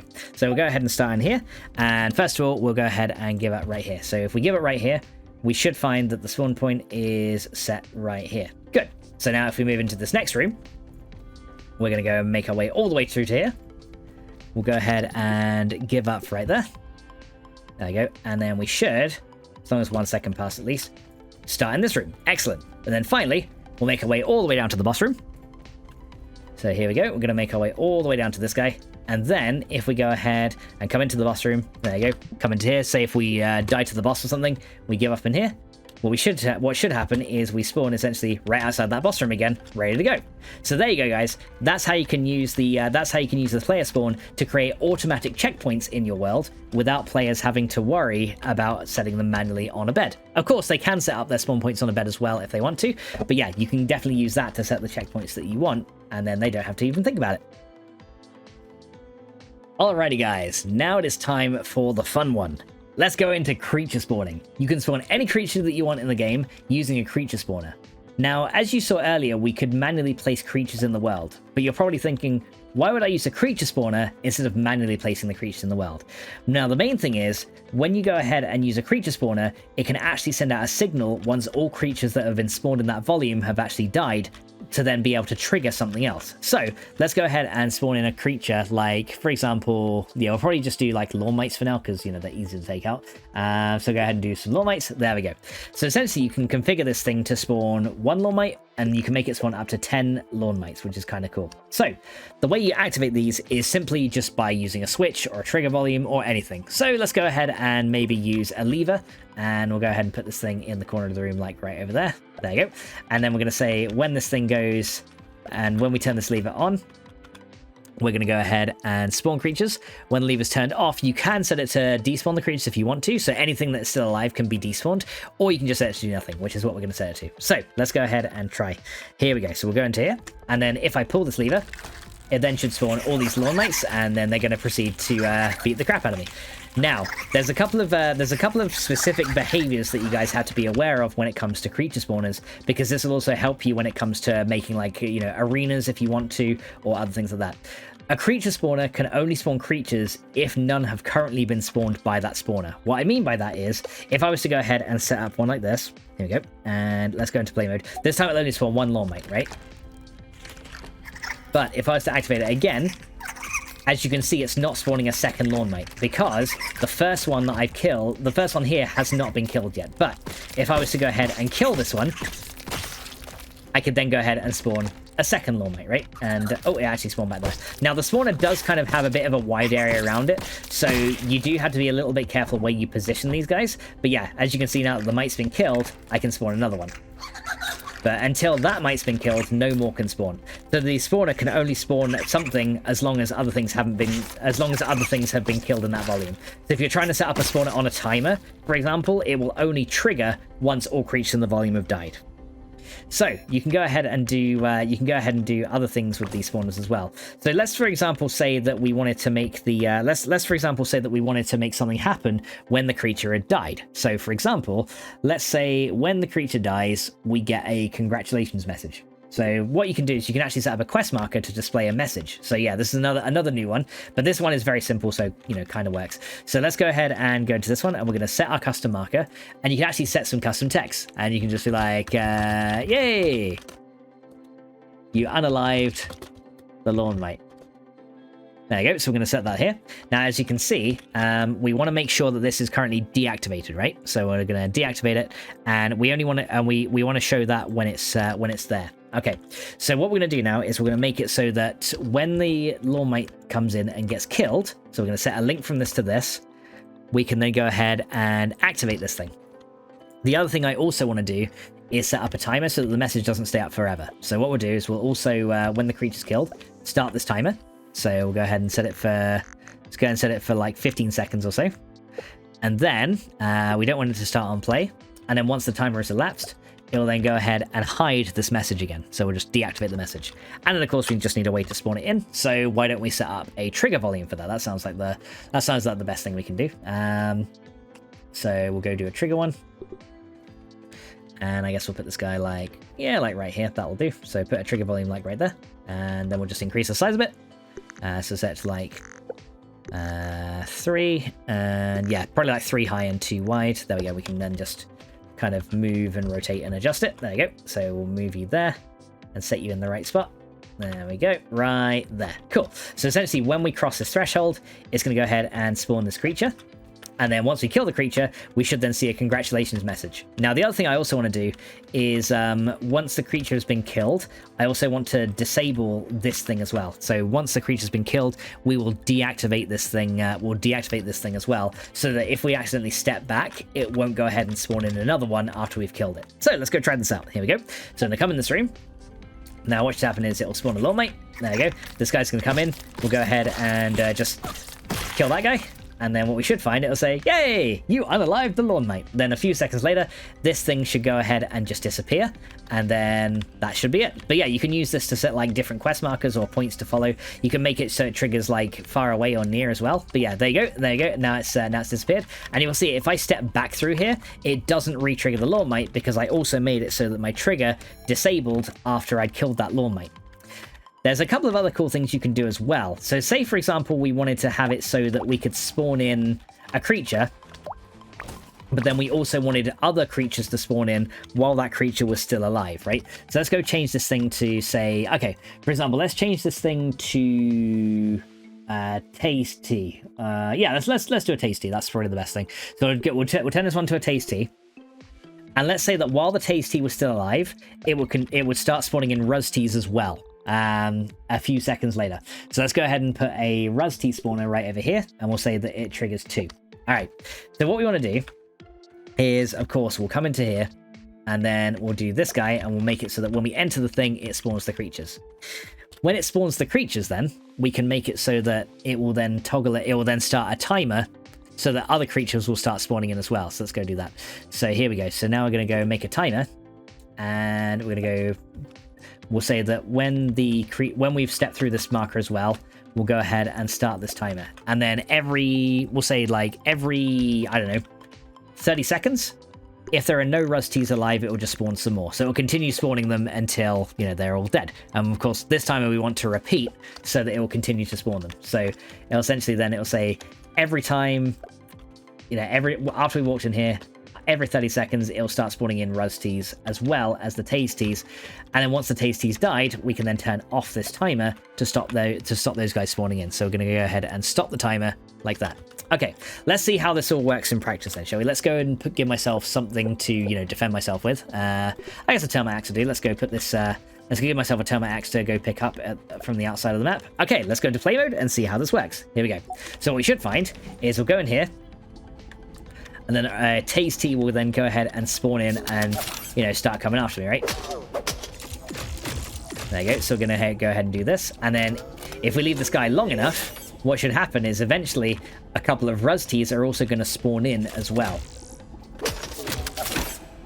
So let's just wait a little bit more, and very soon we should see that the rusties are going to just spawn right next to me. Hopefully. If I've done this right, which I should have done. Maybe 30 seconds was too long. Here we go. There it is. So 30 seconds commence, and as you can see, the rusties have all spawned in. Now, what's going to happen is if I kill these rusties,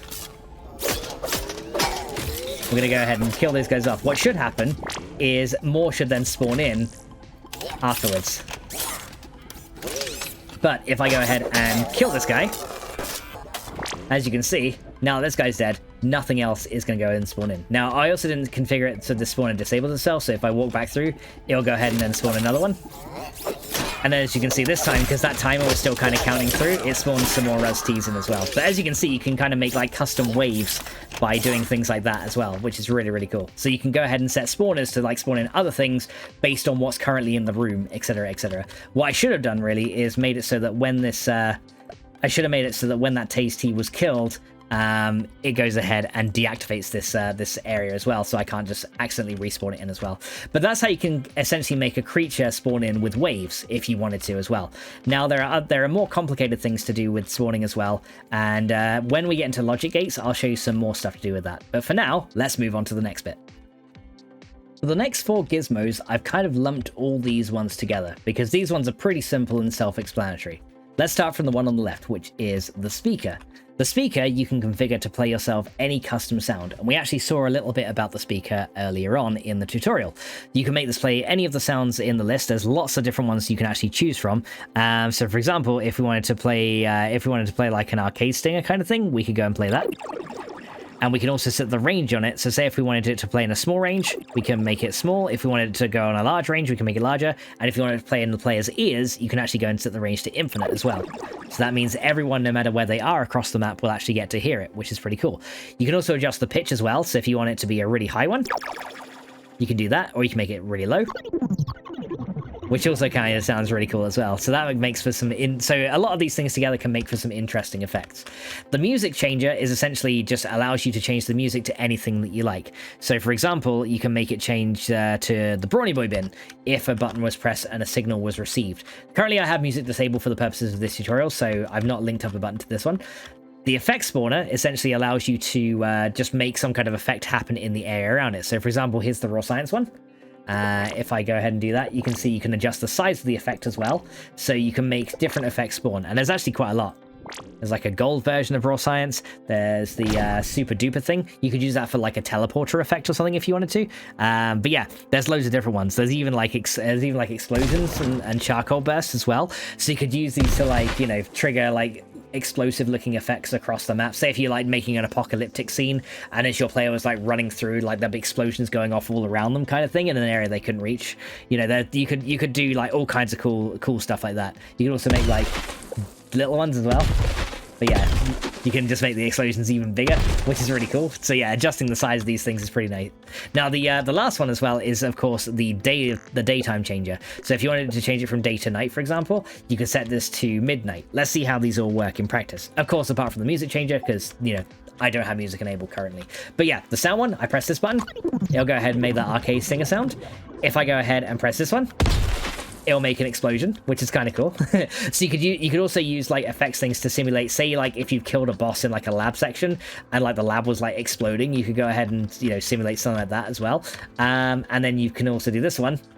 It's changed it tonight. And you can also use these with like trigger volumes and anything else to change the time of day as well. So as you can see, all of these things just add like some nice little effects that you can add on top of everything else to just make your experience a little bit more unique. So yeah, have fun with these and play around with them because they're really fun. And there's a lot of custom options you can do with the size and the pitch controls on a lot of these sounds too. So I would definitely recommend you have a try with these. The last couple of gizmos that we're going to look at is the equipment equipper, which is this guy right over here, which is actually pretty nice. So there's this guy, and then there's also the inventory filler, which is this guy. Now, these guys work very similarly, but they're a little bit different. So essentially what happens is when the equipment equipper receives a signal, it's going to equip your player character with the equipment that is currently loaded into these slots. So essentially the displayed gear goes in here and then your player character will get equipped with that. So let's go ahead and get some gear. So let's go get some weapons and armor here. So let's go and say we got a let's say we got a termite axe, and these things we actually want to put on our inventory. So I'm going to press W to kind of deposit these in my inventory. So let's just say we got a termite axe, a ladybird shield, and why don't we just go with like the ladybug armor or something, because you know, ladybug armor's nice and I like it. So I'll go with all that, and let's say we also have a trinket. Let's try this giddy goop. That's a new one. that's a new one. I've never seen that one before. There's also this one as well, the unstable capacitor. I've not seen that one, but yeah, let's go ahead and do this one, and we'll get all that into our inventory. So what we're going to do is we're going to put these inside the equipment equipper, and then we're going to go ahead and put down a button, or actually let's do a pressure plate this time because we haven't used one of those in a while. Let's do a pressure plate. So we'll put down a pressure plate, and then we can say when the player steps on this pressure plate, it's going to go ahead and give me the inventory in here. So we're going to make a link to it, and then we're just going to say it's going to grant our player that equipment that is currently in there. Now remember, because it's a pressure plate with a player, you need to set it to low. There you go. So now if I was to go into here, when I step on this, it immediately outfits my character with all that stuff that I equipped. Now, if I step on it several times, it actually replaces the equipment. So for example, if I was to go ahead and make a different thing, so if I make a new one, like this, say if I make two of them, and this time in this one, it doesn't duplicate the gear, by the way, so you will have to fill it out manually again. But let's say in this other one, I go ahead and get myself, instead of a termite axe, I get a black ox hammer. I gotta put that in my inventory, so we'll get a black ox hammer, and this time we'll get a fire ant shield, and then maybe this time we get the infected broodmother armor. Let's go and do that. So we'll go change that out instead. So you can see this time we're going to change it, and maybe the sticky fingers trinket, and let's go add all these guys into this one. There you go. And once again, we're going to set up a pressure plate to kind of trigger the other one. I'll probably set up just to the right here, and then we can just say, oh, I didn't want to do that. I love the undo feature in this. Once I do that, we'll just say, let's move this over here so it's a bit easier to see. So yeah, this one will grant me the Ladybug gear, and that one will grant me the Infected Broodmother gear. So here we go. Let's go back into this, and you'll see that everything that I'm currently holding gets replaced.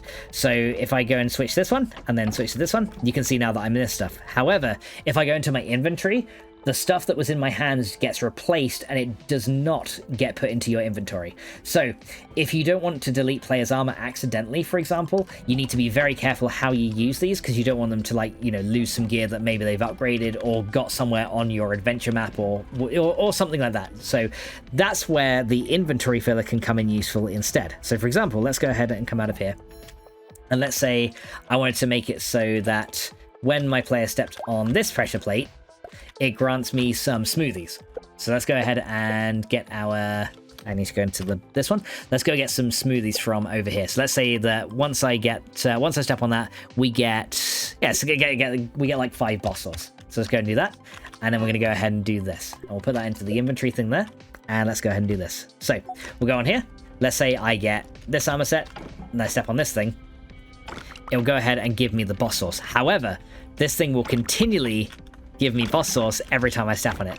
So you're going to need to find a way to, you know, make this a one-time step-on thing only. And there are ways to do that. And when we get into logic gates and stuff like that, I will show you exactly how you can set things up with counters to avoid those kind of things from happening. For now, that's how you can use inventory givers and the equipment equippers in order to fill out a player's inventory when they step on something, or you can have it so, you know, when they pass a checkpoint, it will give them that instead, or you can make it so that, you know, if they kill a creature, they get granted the equipment. You can do, or, you know, maybe if you link it up to a power-up, you can do it that way as well. There's many things that you can do in order to, have different ways of granting player gear, but that's just a very basic look at it. And, you know, you can grant players anything that you can put into your inventory as well. So if you were to go to, if I was to go back into object mode over here, you could grant them anything. You can grant them meals, you can grant them like muscle sprouts, or just like raw food if you wanted to. If you're feeling particularly mean, you can grant them additional weapons as well. So what I found is the best thing you can do is, if you're going to make sure that they're going to get like additional weapons, don't give them additional weapons through these. Give them additional weapons through these, because that way they won't lose the current one that they're holding, because the inventory thing overwrites what the player currently has and doesn't fill their inventory. So you got to be a little bit careful about that. But as you can see, you can grant them pretty much any of this gear that are in these red sections. So you can give them like bug parts. You can give them, you can grant them the zipper. You can give them the keys as well.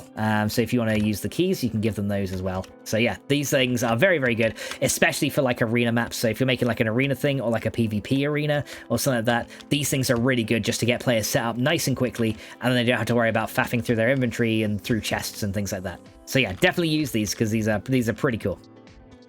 For the last part of the tutorial, let's talk about the logic gates that currently exist in the Playgrounds mode. There are currently 3 of them, and in this tutorial we're going to go over all 3 of them so you guys can get to grips with them. Now, the complexity of these is a little bit higher than anything else that you've seen, but trust me, if you can master these things, they will allow you to make even more cool designs for your maps with different conditions. They'll allow you to make things like combo locks. You can make wave spawns that only stop when the creature is killed. You can keep internal counters, and you can make things trigger on different scores. There's lots of things you can do based on these logic gates. So don't worry, we're going to go over each one in turn so you can see exactly what they do. Now, logic gates by default, say if we have a button, and let's say we have a light in the middle, logic gates allow you to do more things. Currently, if we just have the button and the light, all we're going to be able to say is, have I pressed the button? And if I have, you know, usually you'd link it like this, and you'd say, well, have I pressed the button? Yes, I have. The light goes on, right? That's pretty much all you can do with this. The logic gates kind of go between these in order to add extra layers of conditions to your design. So what we're going to do, we're going to start out with the first one, which is called counter with condition. Now, this sounds very, very complicated, but it's actually not that difficult. So essentially, what this thing does is it stores a value inside it. And when that value meets a certain condition, it then fires a signal to whatever's connected to it on the other side. Now, this is going to go between our buttons. So, for example, the value it stores inside it starts at 0 all the time, and then it then goes ahead and checks the condition. So the value stored is in yellow there, and the condition it's checking is in blue. So what this counter says is currently it's at 0, but when it's equal to 1, it's going to fire something, it's going to fire a condition, okay? So what we want to do is we want to actually go into this and change it just a little bit. So there are a couple of comparisons. You got equal to, greater than, or less than. Currently, we're just going to look at equal to, but you can look at the others as well if you want to get a bit more of an idea. Let's just say, for example, we wanted to press that button 3 times in order for that light to turn on. So what we're going to do, and this counter is going to allow us to keep track essentially of how many times these buttons have been pressed, right? So let's go ahead and link this button to the counter. And when we look at the link, you can see that when the button is pressed, it will increment the counter. And you can set the amount that it increments it by as well. So currently it just says every time this button is pressed, increment the counter, which just means add 1 to the counter, right? So it's going to add 1 to the counter. So if I press, currently it stores 0. If I press the button 1 time, it'll then store a value of 1. If I press it twice, it'll store a value of 2. If I press it 3 times, it'll store a value of 3. Now, when this value is equal to 3, what we want to do is we can set what happens when the value is passed and what happens when the value is failed. So if it's equal to 3, that's the condition passed, right? Because that's what we asked the counter to do. And when it is equal to 3, we want to turn the light on. However, when the condition is failed, which means if it equals 0, 1, 2, 4, or anything else, we want to go ahead and turn the light off again, right? So let's go and see how this works. So what we should have now is a button that we have to press 3 times in order to turn on the light. So let's go do that. And there it is. I pressed it 3 times, and now the light has been turned on. However, if I press it a 4th time, as you can see, the light has gone off. Now, why is that? Well, let's go ahead and walk through it really, really slowly. So let's go and reset it. So the counter that's currently invisible right now, but just pretend it's right there. Currently, the counter has a value of 0 at this point in time. So once I press the button, I've made the button press increment the counter by 1. So now the counter stores a value of 1. Now, in order to trigger this light, the counter then says, does it equal 3? Is 1 equal to 3? No, it's not. So that means the condition failed, and therefore the light is off, or it will turn the light off if it was on already. So I press it again.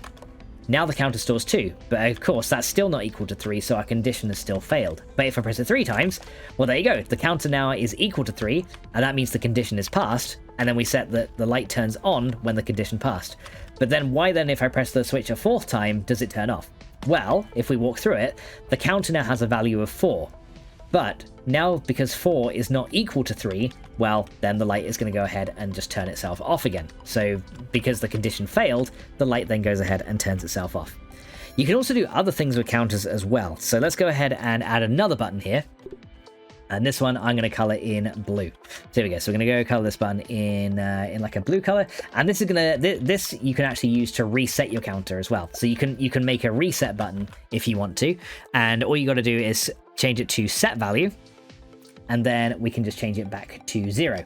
So if we wanted to reset our thing and set it back to 0, we could go ahead and do that. Well, let's see how this works, right? So let's see what's going to happen now. So we're going to go ahead and do this. And we're going to press it 3 times. And as you can see, the light now stays on. Now, what should happen if we press this button, it should reset the value to 0, and therefore the counter is going to go ahead. The counter essentially is then going to say, well, the condition's failed, and the light goes off. Let's see what happens. Well, I pressed the button, and it reset to 0. The counter now does have a value of 0 inside it, but as you can see, it didn't go ahead and store those value changes. If I also press this switch again a few times, the counter went to 1, then to 2, then to 3, but then it turned off at 4. What the hell is going on? Okay, well, there's 2 things that we need to change in our setup to make this work. The first thing is, if you use a set value on your counter, it does not fire a condition. So using a set value doesn't change, using a set value will not change this output value. Essentially, it won't reevaluate this and turn the light off. So resetting the counter does not make it fire any events. So in order to make it fire, this reset button is also going to have to be turned onto this light here. And then we just got to say, okay, now we're going to go ahead and turn the light off, right? Now, the other thing that happened as well is that this counter currently only triggers when the conditions changes. But we don't have a change in condition. We actually have a change in value, right? Because when we're resetting, the value changes, but not the condition. The condition is still equal to 3, but the value then gets reset. So we want to make sure that the counter evaluates on value changes instead. So now if we do it, this should have actually fixed our system, right? So if I click it now 3 times, that should turn it on. This should now turn it off, which it does. There we go. So that now turns the light off, which is great. This is now back to 0. Press it 3 times, as you can see, the light comes back on. So yeah, when it comes to like making a reset button, or when you're setting a counter to a certain value, you have to then fire an event from that button as well. Otherwise it won't trigger. I'm not sure why it doesn't trigger an event on a reset. I think that might be deliberate, but yeah, if you want to make sure that the light turns off with the reset button, you'll have to make sure the button fires its own event towards the light to turn it off as well. But that essentially is the basics of the counterweight condition. There are a couple of other operations you can do as well. So there's also greater than or less than. So let's go ahead and go for less than, right? So let's say if the counter is less than 3, the light will turn on. So let's go ahead and do that. Now, of course, the counter doesn't evaluate when you go into play mode, so the light will by default be off, right? But if we press it once, well, 1 is less than 3, right? So the light is on. 2 is less than 3, so the light stays on. 3, however, is not less than 3. 3 is equal to 3, but that's, equal to is not less than, right? So the light then goes off. If I reset it here, then we can do it again. As you can see, 1 is less, 2 is less, 3 is not, and the light will go back off. So you can use the less than thing to make it so that something only happens a certain number of times, which is actually kind of cool. Now, the other thing we can do is we've also got the greater than operator as well. So let's go back here. And let's go ahead and change it to greater than 3. So let's go and do that one. So go to greater than 3. And here we go. Right, so now when we come to the counter here, we press it once. Is 1 greater than 3? No. Is 2 greater than 3? No, it's not. How about 3? 3 is equal to 3, but 3 isn't greater than 3. So, essentially, by greater than 3, it'll only turn on if it's 4 or higher. Then 5, 6, 7, 8, 9, 10. And then as long as we keep pressing this button now, the light is just going to stay on, and it's never going to go off. We can reset it, though, and again, we're going to press it 4 times now, and then the light will stay on permanently. So you can use the greater than or less than operators in order to go ahead and set other conditions onto your things. Now, it's not just lights you can trigger with this. You can trigger spawners, you can trigger scoreboards, you can trigger other stuff like that as well. And you can use counters also to keep track of how much is going on in the scoreboards as well. Because scoreboards cannot be linked out. So if we actually go and make a scoreboard here, or make a whole new setup here, because the one thing a scoreboard can't do, unfortunately, at least I don't think it can unless they've changed it. I don't think you can create a link from here. No, you cannot create a link from a scoreboard to go and do something. So say, for example, if I wanted this scoreboard to keep track of my button presses, what I couldn't do is use this scoreboard like a counter, which is why we kind of need this as well. So what we can do, say if we wanted to make it so that a light turns on after we've got 3 points, we could do something like this. So we can go set a switch on the wall, like, I don't know, let's go set it up like, we'll just do it on the floor here. So yeah, it's easier to see here. So we'll do this, and then we're going to go ahead and put down a plant lamp over on the other side again. So we'll just, actually I can just dupe it, can I? We'll just dupe it. There you go. So dupe this guy over here and remove the links. And then, I wanted to remove links. I did not hold G long enough. I didn't hold the G long enough. There you go. And then again, we'll go ahead and take the, I guess we can just dupe this button, make another reset button. So yeah, we'll make a couple of these. There you go. Just to give you guys some more examples of how this all works. Because I know, honestly, like the best way to try this is with examples. So hopefully this helps you understand it better. There you go. So we'll reset this one, and then we'll go ahead and remove all these links as well. Right. Okay. So let's make it so that when we press this button, first of all, let's do our scoreboard, right? So the scoreboard and the counter are going to be different. So let's see, when we press this button, the scoreboard goes up by 1. When we press this blue button, the scoreboard is going to reset back to 0. So it's going to set value back to 0. Okay, let's just test that bit out and see if that bit works first, right? So here we go. So there's 1, there's 2, there's 3. If we press that, it should go back to 0. There you go, it did. I just pressed the wrong button. I should probably spread these out a little bit more. I do have wide interaction on, so that probably is why, so I'll spread that out a bit more. Okay, so let's go ahead now and say if the score on this board is greater than 3, the light turns on. So again, we're going to do the same thing. So we're going to go ahead and put this in here, and every time this button is pressed, it will also increment this counter by 1. And then anytime that this is greater than 3, the light turns on. And when it's not greater than 3, the light turns off. Now remember, we also had to make it trigger on value changes, which it did because I copied the counter. And then we also need to set our reset button to reset the counter back to 0 as well. So we're going to go ahead and set value to 0. And we also want to make it, when it resets, it turns the light off as well. Because yeah, this will make sure, this will kind of make it a little bit clearer on what the counter's doing. So once it does that, we can then go ahead and turn the light off. Okay, so essentially we've done exactly the same setup here, but we just added a scoreboard to it. But now you can see that you can also keep track of a score and then make something trigger on a score. So if I go ahead and do this, here we go, press it once, twice, 3 times. If I press it 4 times, there you go. Now the light turns on. And if I just keep pressing this, the light will just stay on, right? Now, if I go and press this, it'll reset, and then the light turns off. And that's how you can kind of make a cool little setup using those counters with a condition. Next up, let's take a look at the switch gizmo. Now, there are 2 types. There are switch gizmos and switch gates, but the switch gizmo is definitely the easier one to understand. So essentially, what this does is it allows a button to act more like a switch. So essentially, a button can only be, you press a button and it does something. It either toggles something, or it goes ahead and, or it will go ahead and essentially just activate something. But what you can do is if you need to record whether a button has been pressed once or twice, for example, you can use a switch gate in order to do that. So let's go ahead and put down a button here. And I'm going to go ahead and do this thingy. Now, let's connect this thing to, say, let's just do something simple. Connect it to a candle or something like that. Let's put down this nice little hand candle over here. So, essentially, all it does is it alternates it will essentially alternate the behavior of a button to a switch, so that you can set 2 different states, whether the switch is on or whether the switch is off, right? So, actually, why don't we make this a little bit more clear? Let's go ahead and do this and then do this, right? So what I want to do is connect this to both of these lights. And then we're going to make it so that one of these lights is going to be on and one is going to be off. And we're going to make it so that when we press this button, it turns one light on and the other one off, and it'll alternate the 2 lights. So first of all, we're going to say when the button is pressed, it's just going to say it's going to toggle whether this switch is activated. And essentially, this switch acts just like a lever, but instead of it being like a physical object, it's kind of like hidden. So there's not really much to do with this one. You can't actually set any special things inside this. Now, when the switch is on, let's see. So when the switch is on, it turns this light on. And when the switch is off, it turns this light off. Now, what we're going to do is we're going to do the opposite behavior for the other one. So when the switch gets turned on, it's going to turn that light off. And then when the switch is off, it's going to turn that light on. So we're going to swap it over like that. So essentially then what we can do is if we go now into the play mode right here, if I press the button once, it'll turn that light on. If I press it again, it'll turn that one on.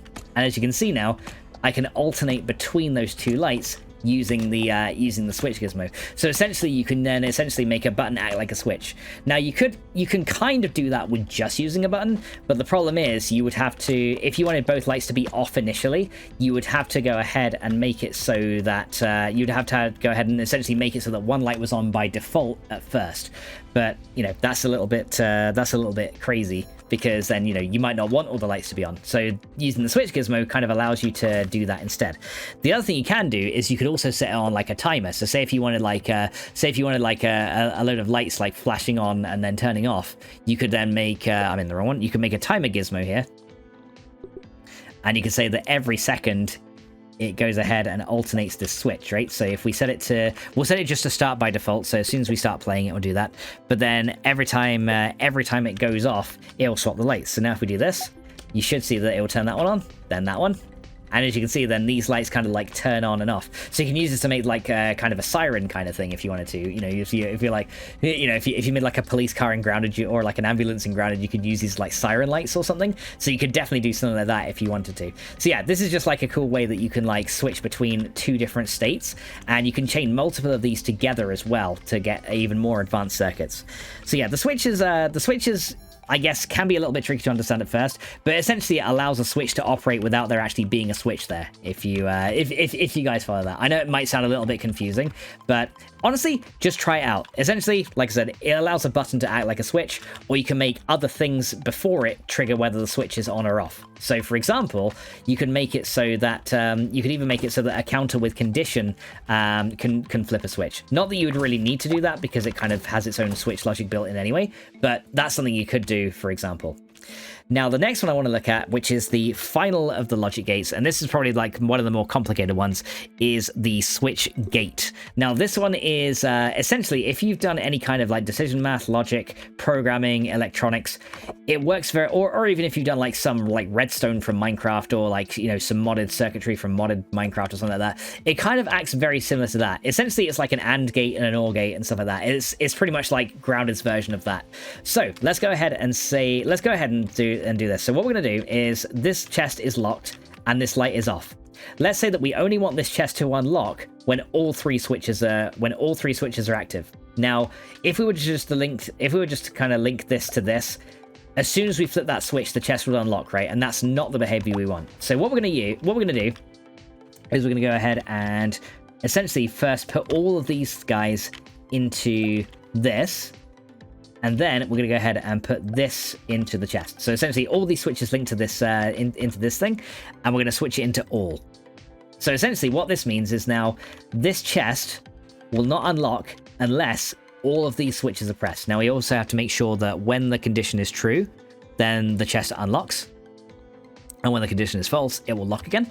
And then we're also going to make it so that the light turns on next to it as well. So when the condition is true, i.e. all three of the switches are on, the light is also going to turn on. Okay, so let's go and see what this is like.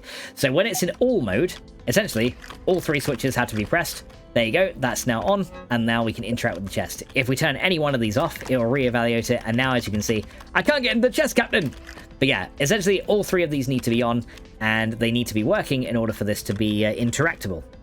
Next up, let's have a look at the any version. So we started with all, but the first one is actually any, so we'll go into this one first. So any essentially means that any of these three switches can be active. Either one of them or more than one, but as long as at least one is activated, it will then open the chest. So let's go ahead and now activate this one. As you can see, I activated that one, the chest is open, and the light is on.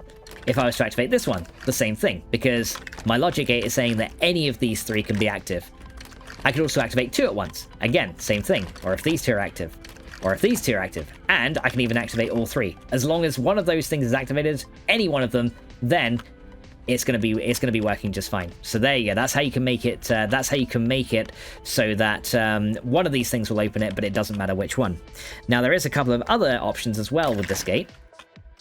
And let me go and show you the next one. The next one is the at least option. Now, if you set it to at least one, essentially that means it's working exactly the same as the any one does.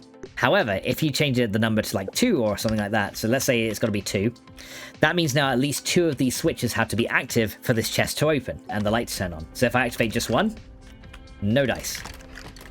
But if I activate any 2 of them, this works.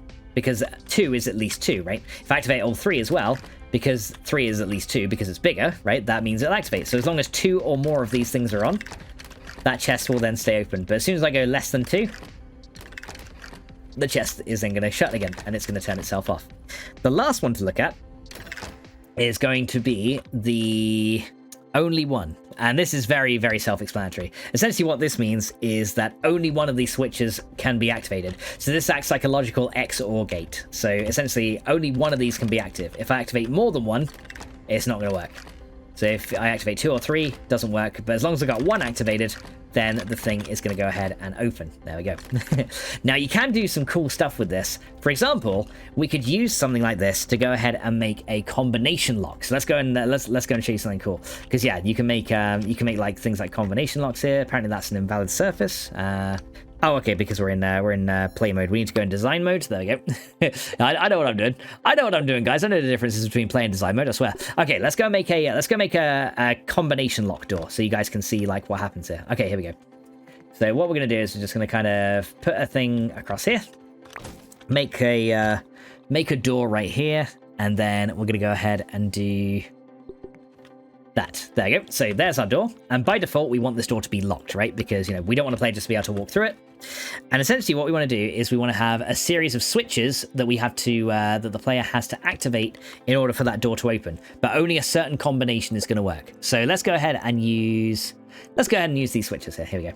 Because yeah, these switches have like their own little lights on them, and we can just link these directly up. So let's make like a 6 switch combination lock. Here we go. So there's 5 and there's 6. Here we go. So there's 6 switches. And essentially what we want to do is we want to use what we just did with this AND gate in order to make this work.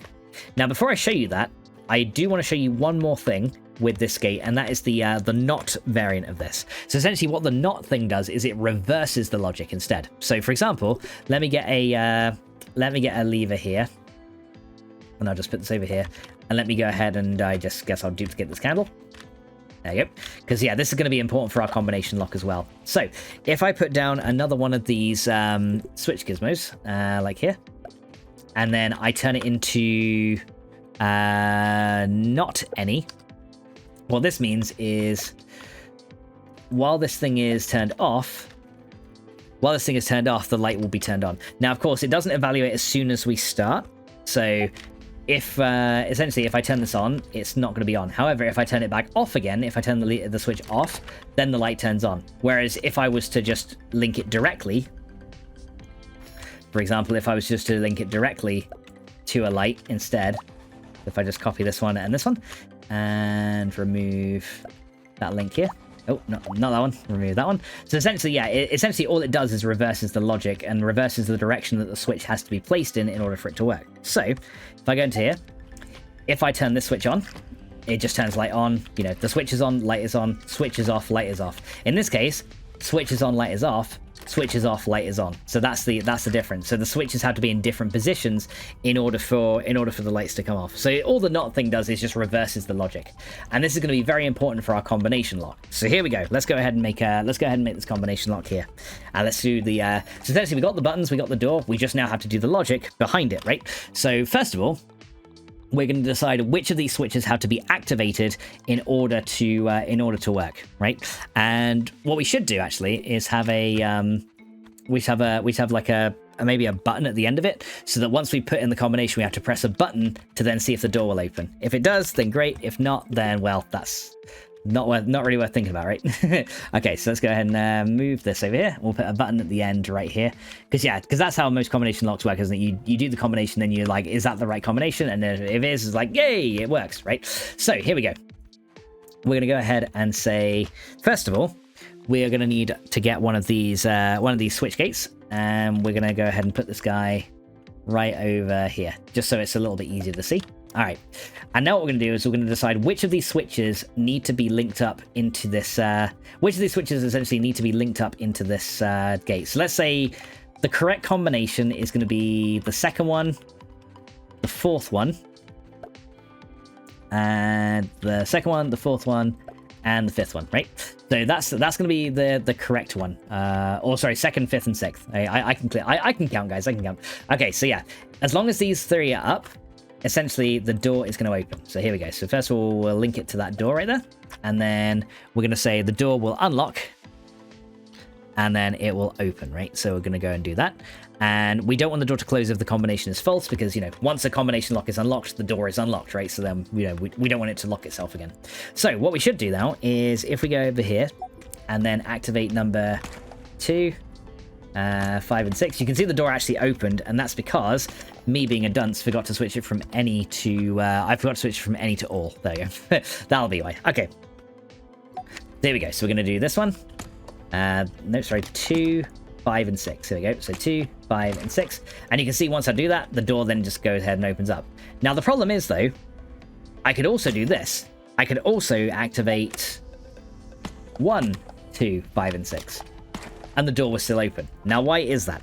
Well, essentially, as long as these three switches are on, we haven't actually added any logic to say, well, what about these ones? Essentially, what we have to say is we need all of these ones to be off. So, to do that, we're going to go ahead and add another one of these. And for this one, we're going to set this one to not any. So we're going to say not any. So not any. There you go. And then we're going to put all these three into this one. So the ones that we don't want on, we don't want any of these switches, right? So it's going to be, so it's all of these and not any of these, right? So we're going to do that, and then do that. Right. So once we got that done, essentially we need to go ahead and then feed that into this thingy right here. And why is that? Well, we got to feed that into this thing because then it's saying these three had to be on and not any of those have to be on. So now if we do it, what we should find is that our combination lock will work. So if I do 1, 2, 5, 6 now, you'll see that it doesn't work. If I go ahead and put 3 and 4 on, it doesn't work. The only combination that's going to work now is 2, 5, and 6. So there we go. So 2, 5, and 6 now works. However, we're not done yet. Let's go and make this thing a little bit cooler. So now what we want to do is we want to test whether our combination is correct, right? If it is correct, let's say the door will open. If it isn't correct, let's go put a shock pillar, let's go put like a shock pillar right here, and our player will get zapped if we have the wrong combination, right? So this is something cool we can do. So we're going to set this on just to be for like 1 second, because, I don't want my player to get beat up too bad. And then what we're going to do is we're going to get another one of these gates,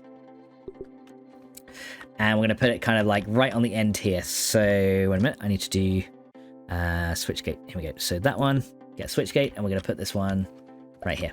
All right, again, we want to set this one into all, because this stuff needs to, essentially, in order for this to work, this needs to be true, and this needs to be true, right? So if both of these are true, so we do the combination, and oh yeah, we can't use the button as a thing. We've actually got to. Okay, now this is where we need the switch trigger as well. So because we can't link a button directly to one of these gates because it acts like a button and not a switch, right? So that's why I also showed you this switch gizmo. So what we're going to do is once the button is active, once we press the button, it will turn the switch to on, and then that will then go into there. There you go. Now we also want the switch to turn off after a predefined amount of time. So maybe like after a second, it will go ahead and turn itself back off again. So if we do that, we're going to go ahead and do this one. And then when we press that button, it's going to start this timer. And then the button is going to go ahead and turn off. We don't want the timer to repeat. We just want it once. Don't start on play. And then this thing will go ahead and then turn itself off, right? So essentially then, we can then go ahead and try this and link this to our door. Now, if we pass, once the condition is passed, we want to go ahead and link this thing here. There you go. And then we can go ahead and open the door if the condition is passed. So we can unlock it first, because you always want to unlock a locked door and then open it.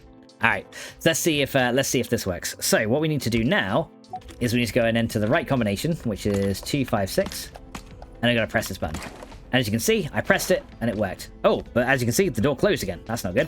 So what I need to do is actually go into this thingy again. And I need to make sure that when the condition has failed, it doesn't close that door. There you go. All right. So then the other thing we need to do is keep a track of whether the door is. We need to keep a track of whether the door was opened or not, right? Because that's then going to allow us to, if the door ended up not opening, is then when we're going to trigger the trap to then go ahead and zap us. But for so far, this should work, right? So we got 256. Let me press it. The door opens. There we go. So that's working fine so far. But yeah, we also want it to make it so that if the door closes, then yeah, it's wrong. Now the way we're going to do this essentially is we need to set up another all gate between these two as well, and we need to make it so that when the or actually no, let's make it a little bit easier. Let's just say if we get it wrong more than 3 times. If we get it wrong more than 3 times, this thing will activate. Now, the reason I'm doing it this way is because this switch, when it turns off, will actually fire this thing, even though we got the combination right. And I don't think there's any way to block that. So the only thing we can do is use a counter in order to do that. So yeah, a counter will allow us to do this a little bit more effectively. The logic is a little bit more advanced, but we should be able to make this work. So let's try this. So what we're going to do is we're going to say, if the switch turns... So when the switch turns, when it's switched off, we want to increment the counter by... No, when the switch is turned off, we increment. And then when the counter is equal to 1, that thing turns on, right? Because yeah, that's gonna flip the switch off after a certain amount of time. So on condition failed, that toggle is activated. I'm not sure if it will actually then we need to set that equal to 2, right? So yeah, that means then if this thing switches off and then switches off again, it will then trigger twice. I think that's how it'll work, right? So if I do that, let's see if this works. If I press that incorrectly, yep. Haha! So yeah, you can see now I've set that so that, yeah, so the reason that works essentially is because I had to set this equal to 2, right? Now, because I set this equal to 2, when it switches off the first time from the timer, it's going to set it to 1, right? But then if I fail as well, that's also going to cause it to switch off and then set to 2. Now, lastly, to finish off our thing, let's add a little sound thing. So this is kind of like combining everything together. So let's go combine our sound thing and see if we can make it, you know, play a cool sound if we win and a bad sound if we lose. So if we win, let's make it play a synth chime. There you go. And we'll set that to an infinite area. So if we pass it, then it'll play that sound. So on condition passed, and then we'll set another sound bite, so then the condition will fail. Here we go. So if we set another one, but yeah, this is why I wanted to show you all this logic, because this is some cool stuff we can do. So then we can do. Is there like a let me see if there's something that's like a bad sound or something like that. I don't know. There's I like how there's like tiny ghosts and vomits and stuff like that. Unlock big, hatch open. There's all kinds of hang on, there's mixer fail. Okay, yeah, I like that one.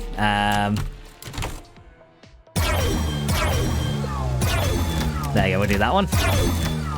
There you go. So if we fail it, it will play this sound. Okay, here we go. So we'll activate that one on the condition failed, right? Here we go. So activate. No, I think, actually, no, we need to set that one to... We also need to set that to the counter, because that's when we're going to get zapped, isn't it? So yeah, we need to actually set that one to the counter. So if that counter is equal to 2, then we activate that sound. There we go. And that's the right one, right? Let me just double check. Yeah, that's the mixer fail. Right, so let's try a combination lock. Okay, so here we go. So go into here. So if we put in the wrong combination, yep, that's not right. So yeah, that's not good. But if we put in the correct combination, what we should find now is we press it. Haha! And there we go. So as you can see, guys, that's how you can use certain things like this in order to create cool logic circuits and make things like combination locks on your maps as well. So there's many cool things you can do to make this work. So yeah, honestly, I really encourage you to try out all the things that the playgrounds have to offer. Design your own maps, make cool shit like this, because, you know, being able to send it to friends is another cool thing. Now, the other thing we can do is, I haven't shown you at the moment, is also how to publish it to friends. So for the very last part of the tutorial, I will show you how to publish something and also how to download another custom world in order to then play it yourself. So let me go ahead and head outside, and then we'll get to the last part of this tutorial. Alrighty guys, well if you've made it this far, congratulations! We've pretty much covered virtually everything there is to know about all the gadgets and gizmos currently available in Grounded Playgrounds. There is still one more thing I want to show you though before we go ahead and publish our playground, and that is the playground settings. Now, just like game settings, playground settings also allows you a little bit more custom control over your map. There's not much in here at the moment, but this could actually change over time. There are only 3 settings in this area. The first one is you get to set your initial clock time. So this is just to set it like when you enter play mode, what time of day it's going to be. So if you want your map to be like a night map, you can set the time to be nighttime. You can also set the default music. So say if I wanted to have like the hedge theme, I could set it to my hedge theme. And let's say like on my map, I want it to be nighttime and then have the hedge theme when someone first spawns into the world. And finally, you can also adjust whether building damage is enabled or disabled. By default, it's disabled, which means players and creatures won't be able to do damage to any structures at all. If building damage is enabled, however, any player-built structures, like you would usually make in survival mode, will be able to be taken damage from certain creatures. So I would recommend leaving this off unless you need to have it turned on for other things, for example. So I'm not sure like why you'd really want this turned on in a playground, unless you're making like a map where creatures raid your base, for example. But if you're going to do that and you've made some custom areas, you want to make sure that you don't enable player structures to be or you don't make things out of player structures and just make it out of the other assets that are available to you in the playground mode. But once we've done that, we're just going to hit accept, and as you can see, if I come out now, you can see like now that the map has turned night, if music was enabled for me right now, you would also be hearing the hedge theme as well, because that's what it would be in play mode. So if I was to go into play mode here, you'd hear the hedge theme playing at night. Now, to publish your playground, it's actually very easy. Once you're in design mode, what you want to do is first of all go ahead and make a save of your playground. So we're going to go ahead and make a save of it, and then we're just going to say create new save. There it is. Then all you're going to do is you're actually going to go ahead and click on this thing, and then you're going to go and click publish playground at the bottom right here. The shortcut key is P. Once you've done that, essentially, you are all done and your playground is ready to go. But what if you want to go ahead and download other playgrounds? Well, let me go back to the main menu and I'll show you how to do that. Now we're back in the main menu. Let's see how we can go ahead and download someone else's playground that they've made in order for us to go ahead and try it out. What you need to do is first of all go into either single player or multiplayer, and in the playgrounds area, you can now go to downloads. Once you come into downloads, it will go ahead and load any community playgrounds that you've already downloaded, but for now, it's completely empty. Let's go ahead and download a new playground.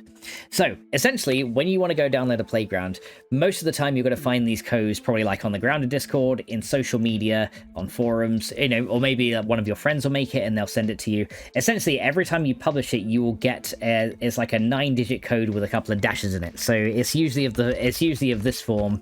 It's usually got nine letters and numbers and a couple of dashes like this. So the code is always going to be of this form, and you just have to enter it into there. Now, of course, this is just a fake code that I've made, and no playground was found matching the given code. But once you enter the correct code, it will then show up into this community playgrounds, and then you can go ahead and load your save and then try out their playgrounds.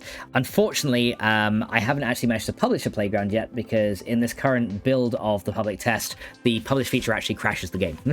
So I will include, when I actually get it, I will actually include a link to my published playground in the description of the video. So if you guys do want to go ahead and just like check out what we made in the tutorial and just want to like try things out for yourself, then everything that you need will be in the description of the video once that feature has been fixed. I'll make sure that I publish it, and then you guys will be able to, come in, try it out. But honestly, I definitely encourage you guys to have a play around, see what you can come up with, and if you have any cool things that you'd like me to check out, go ahead and post those in the comments, and I'll have a look at them and have a go.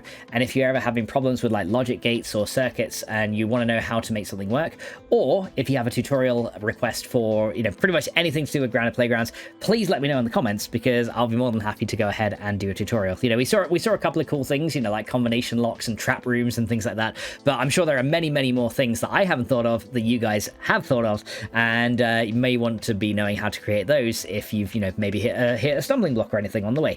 But guys, thank you all so much for watching. I hope you enjoy the public test version of Grounded 1.3, and if you do have any suggestions, make sure you go to the Grounded Discord and make your suggestions to the devs. They are actively listening to community feedback on this new feature, and they want to make it as good as possible for everybody. So if you can think of ideas for like new gizmos, or you want more placeables that you currently can't place, for example, you can't currently place like lily pads. So that's something that I've requested already. If you're wanting more stuff like that, or if you're wanting the ability to like have more terrain modifiers, things like that you have suggestions for, make sure you go ahead and suggest those, and be sure to upvote other people's suggestions in the Discord as well, because if they get enough suggestions, the devs will actually take a look at that. It might be a while till they get out any new features, because I know they're currently making this stable on Xbox and Game Pass as well. But I hope you guys did enjoy this one. Thank you all so much for watching, guys. I know it was a very long video, but there was a lot to cover. And guys, I'll catch you in the next one. So, until then, bye!